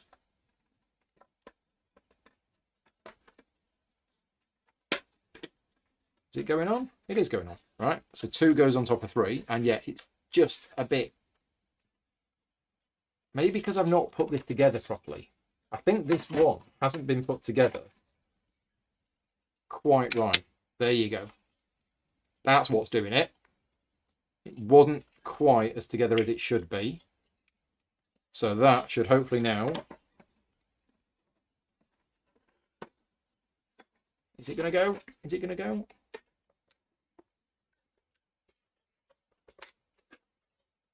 No, still very tight. Yeah. Either I'm doing something wrong or it's just really tight. But tray number 2 does not want to go in. It's just... Yeah. I'm trying to work out why it's so tight. And I think maybe because I've not fully... I'm just seeing if there's any places where I've not put it together as tight as I should have done. Yeah, definitely going to have to get some of that lubricant. But it does go on. And it does slot in. It's just... That one in particular... And I might need to sand a bit down, but I don't. Before I sand it down, I'm going to just check that it's all together correctly. But that's definitely too tight. I don't know if that's going to come off easily. And you can see here it's really tightly together. But in fact, I might have put that together a bit too tight now. In the yeah, they should just slide off. So yeah, that's a bit tight. Anyway, I'll leave it sort of half on and half off, and then the last tray goes on top. Yeah, see, that one's gone on fine. It's just tray number 2. Tray number 2 is definitely way too tight. But as you can see, we've got a multi-stacked tray that will go together straight, numbered 1, 2, 3, 4. Why that's got an arrow on and that's got a line on, I don't know. But yeah, that's really nice. And as you can see, all of these components are going to go into all of those things. So it's basically going to store all of your overlay tiles and everything else in all of that. Right. Okay, moving on. That was a big... Yeah, check all joints are fully down. That's what I need to do. Checking everything is all fully down. I'll do that later on. But for now, I'm going to have a Jaffa cake and I'm going to move on. Where's my Jaffa cake? Because I'm very, very hungry. And I deserve one after that.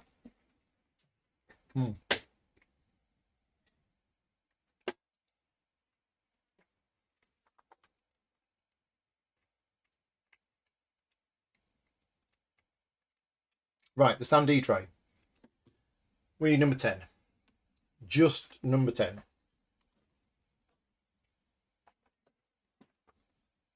Just number 10? Maybe not. Oh, but this is the last pieces from tray number 10.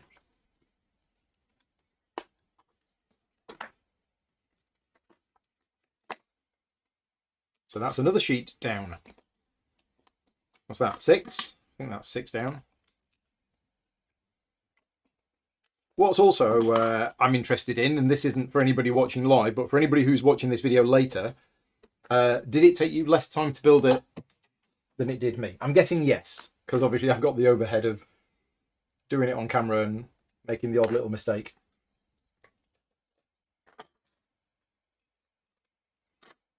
Okay, so it's C on the bottom, B's on the sides.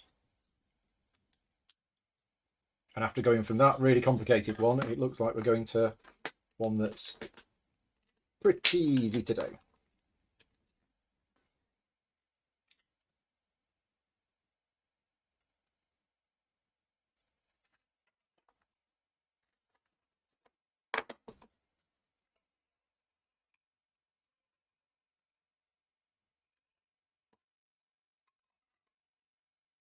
And it says standee tray.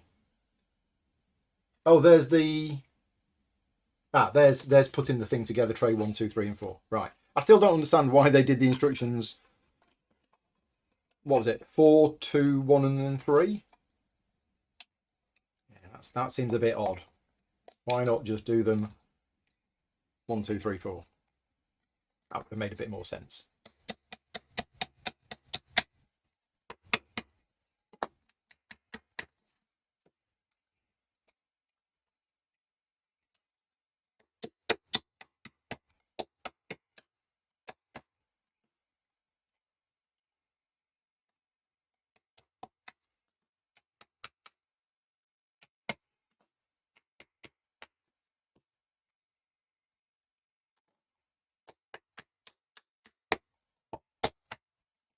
Okay, well that is the standee tray.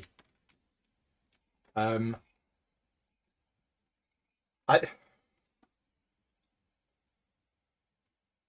don't. Right. Okay. So it says it's the standee tray. I know how many standees there are included in the game. They will not all fit in there. So I don't know. Although it calls this the standee tray, I can't see you just filling this with all of the standees for all of the monsters. There'd be way too many of them. And even if you did throw them all in here, they'd all just get mixed up, and they'd all be no. That's not quite right. I don't know what this is. We'll find out later. But that was certainly the easiest one we've put together. Next, player trays. Now, there's 4 of these. I'm not going to build all 4 of these now. I'm just going to build one of these trays.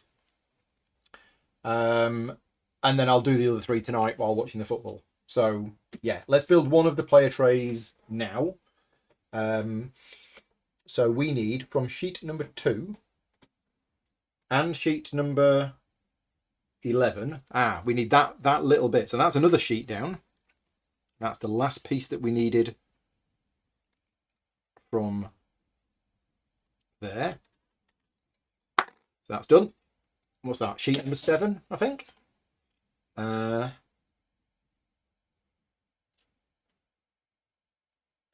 Yeah.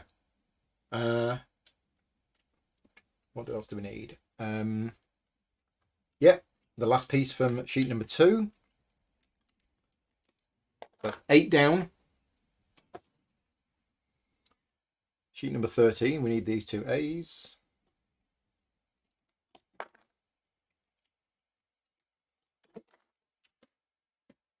Do we need sheet 4? Nope. Do we need sheet 12? Yes, we do. We need these 4 K's.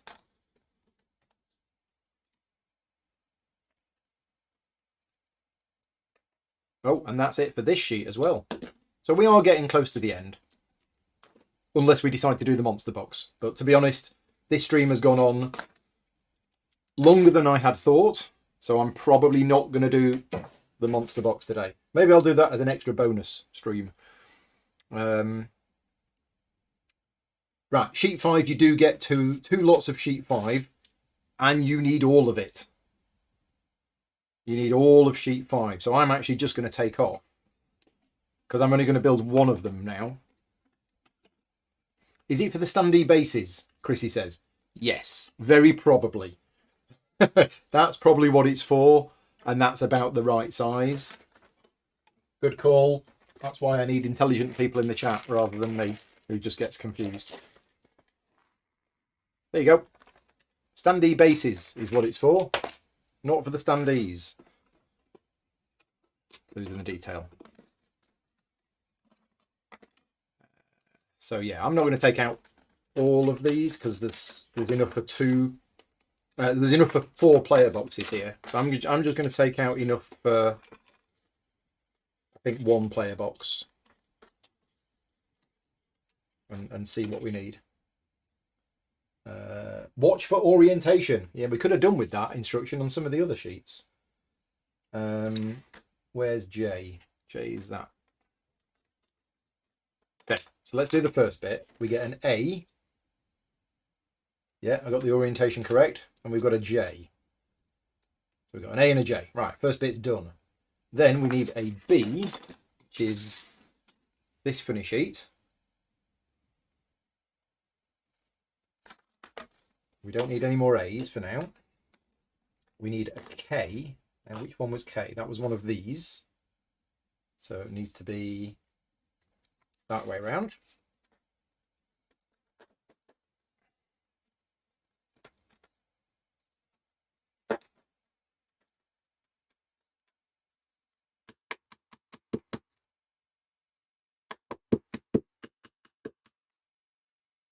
Okay, and we need an eye.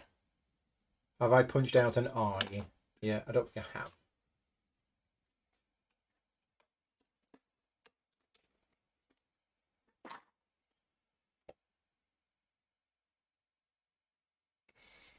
I'm guessing there.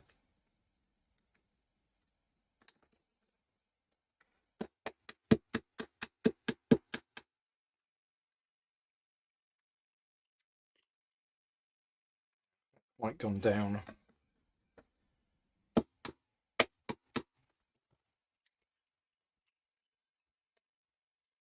Yeah, there we go. Right, then the bit that we put together earlier goes in here. Ooh, looks fancy.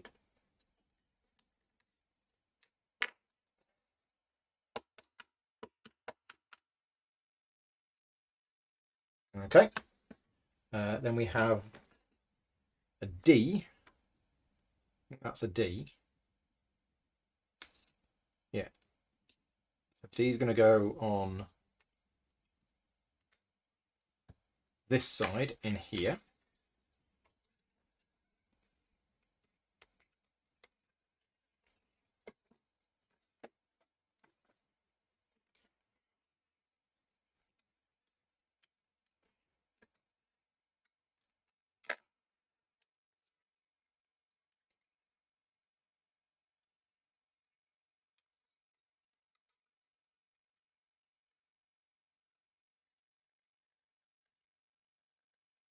Come on.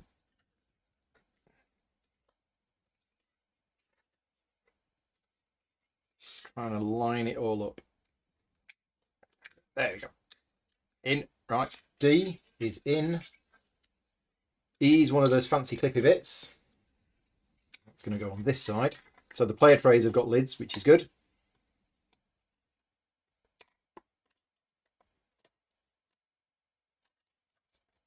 Yeah, it's only 5:30 and it's dark outside. Well, I'll tell you what, Monica, it's 4:30 here and it's pitch black outside.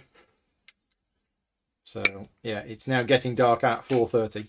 I think, what's the shortest day? I think it's 4 o'clock in the UK. Something like that is when it'll get dark. Right, we need a G piece, which is this little fella here.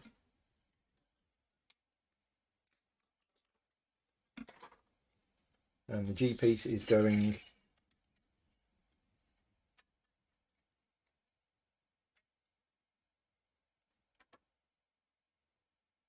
Nope, that's not a G piece. Or is it?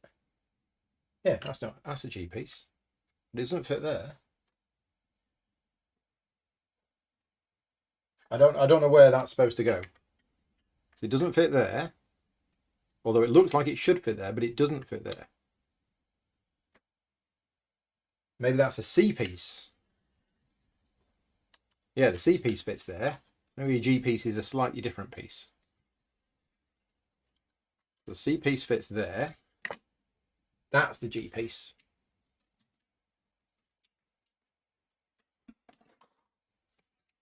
And that fits there.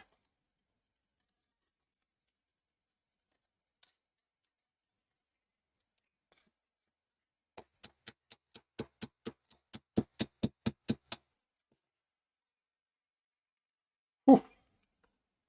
Okay, right. Yeah, it's starting to look nice. F. So we've got F and H. F's the little one, which goes there. Oh, I see. So it's a lift up lid.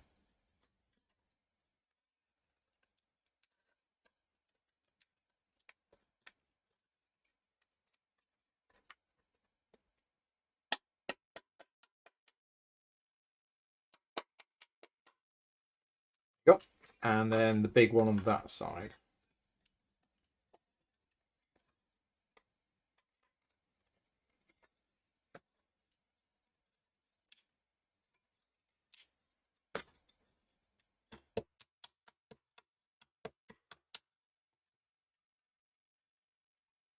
Okay. Yeah, that's done. That's split a bit on the bottom where I've gone through. Okay. And that's it. And then L is one of these. So there's 4 of these included. Sunset was at 3:30 this evening. Wow. I mean, it was still light at that point. That's at the point the sun was going down. Yeah, I think it gets dark at around on the shortest day. I think it gets dark at around, I mean, dark, properly dark, like 4 o'clock or something, 4:15.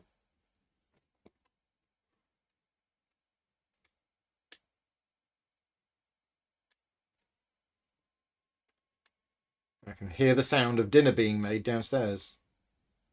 That sounds like the blender going.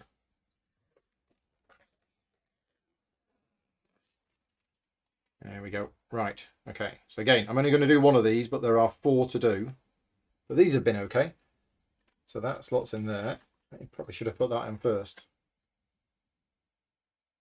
Yeah, should have put that on before hammering the sides in. I'm just going to have to stretch it a bit. It says, stretch it, stroke, break it.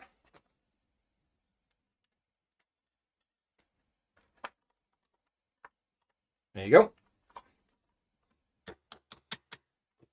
So that is a player tray. And I don't quite know what goes where, but it does clip closed, he says. Does it clip closed? It should do. It's got the same thing as before. Yeah, so it clips closed. So it's not going to fall off. You can store all of your player stuff in there. You've obviously got your cards here, your attack modify cards here, some other stuff here, equipment maybe.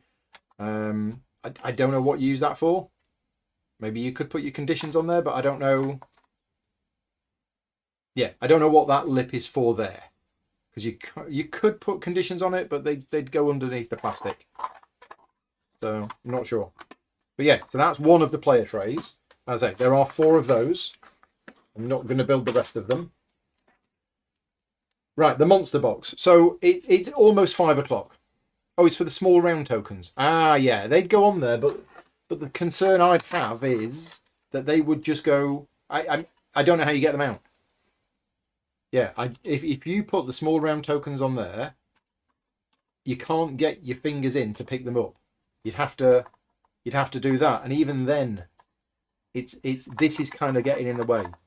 So I probably wouldn't put the tokens there because they'd be a nightmare to get out.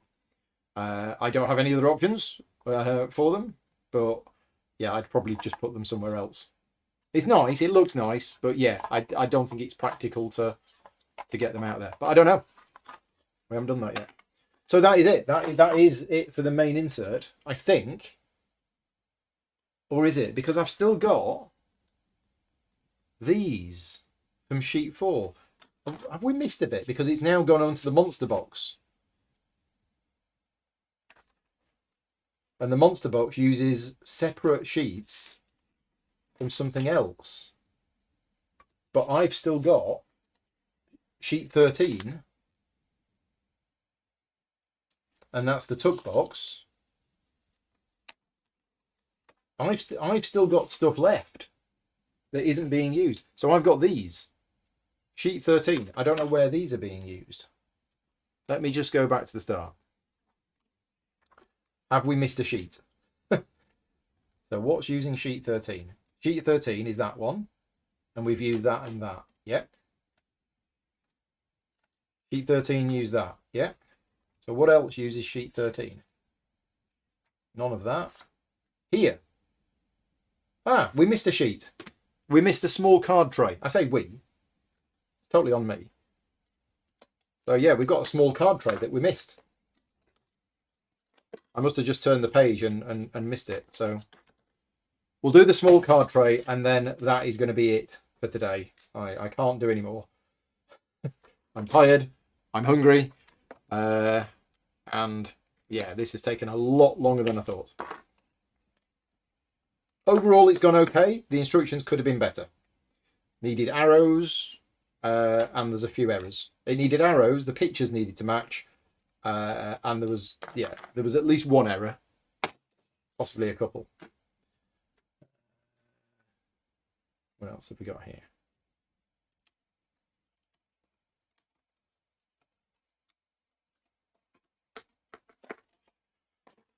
We got that.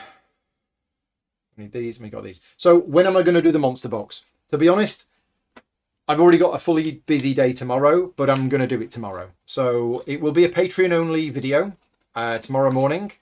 You can watch it live if you want to. I'll either do it. I'll probably try and do it in the morning, depending on how good a night's sleep I get. And I'm just going to leave everything set up here. And yeah, I'll build the monster box tomorrow as a Patreon only video. If you can't watch it live, that's fine. It will be on the channel. I'll send a Patreon message out so you can see me building the monster box tomorrow morning. But yeah, I do like to keep some content for Patreon supporters only. But it's basically going to be more of the same. It's more of what you've seen here, just building the last bit of it. But my plan is to build the rest of the player trays tonight. And then I will also, while the football's on, I'll build the rest of the player trays. And I will also unpunch all of the components. And I will start putting them into the trays so that it's all there. And then I do have a plan. Again, it's all time that I don't have. But I would like to do a video comparing both of the inserts. So the Frosthaven inserts for the Laserox one, which is the one I'm building now, and the one for Folded Space. I'd like to do a video on those. And I want to do that as soon as possible. Again, I'm not being paid to do that video, but it will take me time to create the video, which is taking me away from the paid work that I need to be doing. But, you know, a lot of the content that I create on the channel is funded through the Patreon page. So again, as I mentioned at the start, and I know most of you in the chat, if not all of you in the chat, are Patreon supporters of mine.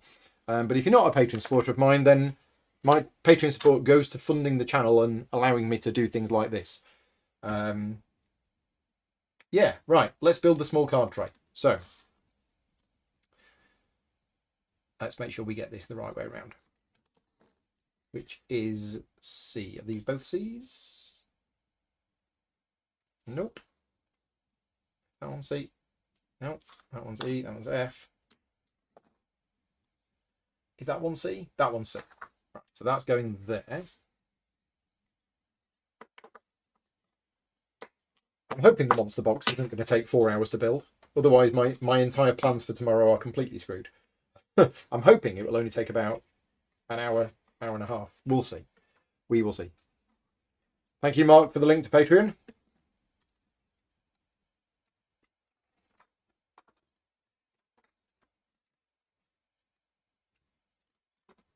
Okay, and then E's, which are these bits. So I am going to put these cards away because the cards, I don't need to punch them out. They're all over there ready. Yeah, the monster box. So the monster box is the 2 variations that I mentioned at the start. Everything that you're seeing here is the same for both versions, but then there is the monster box version and there is the tuck box version. And I've got the monster box version, and having seen pictures of it, I think I would have liked the tuck box version, but I don't know. I'm going to see once I've built the monster box. Then we'll see how that is. I quite like the idea of having each monster in a little tuck box, so that you can keep it secret, keep it safe, until you actually encounter them for the first time. And that's what I did actually when playing Gloomhaven. One of the first things that I did was I unpunched all of the monsters and all of the cards and everything else, and I put them in envelopes. I actually made an envelope for each individual monster type. And then when we first encountered that monster, we unlocked it and had a look at it. And I think that's what the tuck boxes will allow you to do. Whereas the monster box, I don't know, we'll find out. Maybe it is all secret. Right, we got these bits. So that's going to go on there. Oh, that should have gone on first. Oh, yeah. Oops.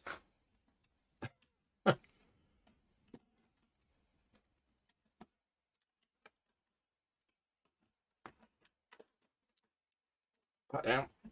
No problem. He says. That one's now not going in. There you go. And the sides go on. Right, we're done. And then the dividers go in. And again, the game does come with card dividers, which have got things written on them so that you can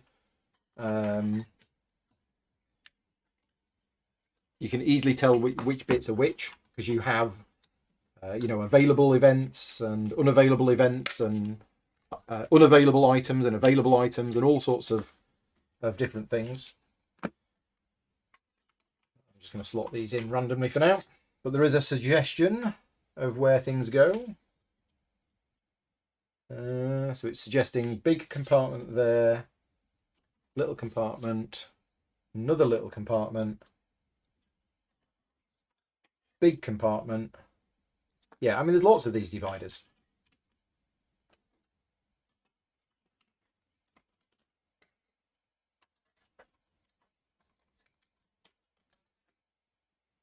More dividers than you can shake a stick at. If anybody likes shaking sticks at dividers.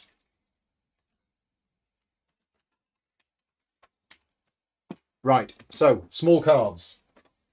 First of all, we have the player attack modifier cards. Now they're going to be in the player decks. The monster cards are going to go in the monster decks. So what small cards do we have? Well, we have the town guard cards that we put into the... Where did we put them? We put them into the side, that weird side box. Yeah, we put them in there. So they don't go there. They're going to go in here. So that's the town guard cards. The challenge cards are these secret ones. I'm not going to open them. The random item cards are at the back of here, I believe. Or are they these? Yeah, it's weird. The random item cards are here. Or these are the ones you start with, I think. Can't remember. Anyway, random item cards. It suggests here, but that's way too big. So I'm going to put them here. Then we've got all of the item cards. Am I going to post a trip to the ER after I lift the filled insert? Oh yeah, that's a very good point, Brian. Because obviously a wooden insert in an already heavy game, yeah, the box is going to be extremely heavy. Anyway, these are all of the item cards that come with the game. There's a lot of them. And my pre-production copy didn't have purple ones. So there's a definite change with my pre-production copy to the final copy. But the purple ones, I believe, are special types of items. I'm going to put them for now in with the random items. I can't remember what the purple ones are. But then of the rest of the items, and you'll see this when I do the actual full rules video, is you don't just have items with a cost on in this game. You've got craftable items and you've got purchasable items. So there's a big difference. So this one, for example, the spyglass, to craft this item, you need a metal. You can't buy this, you have to craft it. You go to the craftsman with some metal and he will make for you a spyglass. There's no cost associated with it. Whereas if we look further down the pile, there are items with a cost on. They're ones that you can buy, but only when you get the chance to buy them. There isn't a shop in Frosthaven. So for now, I'm just going to put these item cards. So items 1 to 10 start off in what's called the available craftable supply. So I'm going to put the available craftable cards there. And then the rest of the craftable items go in what's called the unavailable craftable items. You will be able to craft them at some point in the future, but not just yet. And then of the other items, you have the available items followed by the unavailable items. And there just isn't quite enough space in here to put everything where I'd like it to go. So yeah, I'm just going to put stuff in random places for now. Again, I'll be a bit more careful, and you can put the dividers in there so that you know what's what. And there's enough dividers for you to keep the available ones and the unavailable ones separate. But yeah, I think what I'm going to do is I will take out that, because then the unavailable craftable items fit there. And as your campaign goes on, if you start moving things from unavailable to available, you can move the dividers around. So that actually works really well. So we've got available craftable items. If I turn that around to there. Yeah, so available craftable items, unavailable craftable items, available purchasable items, which still can't actually be purchased, unavailable purchasable items. There you go. So, yeah, ignore what's said here. I'd do something slightly different. And then those special items go in there.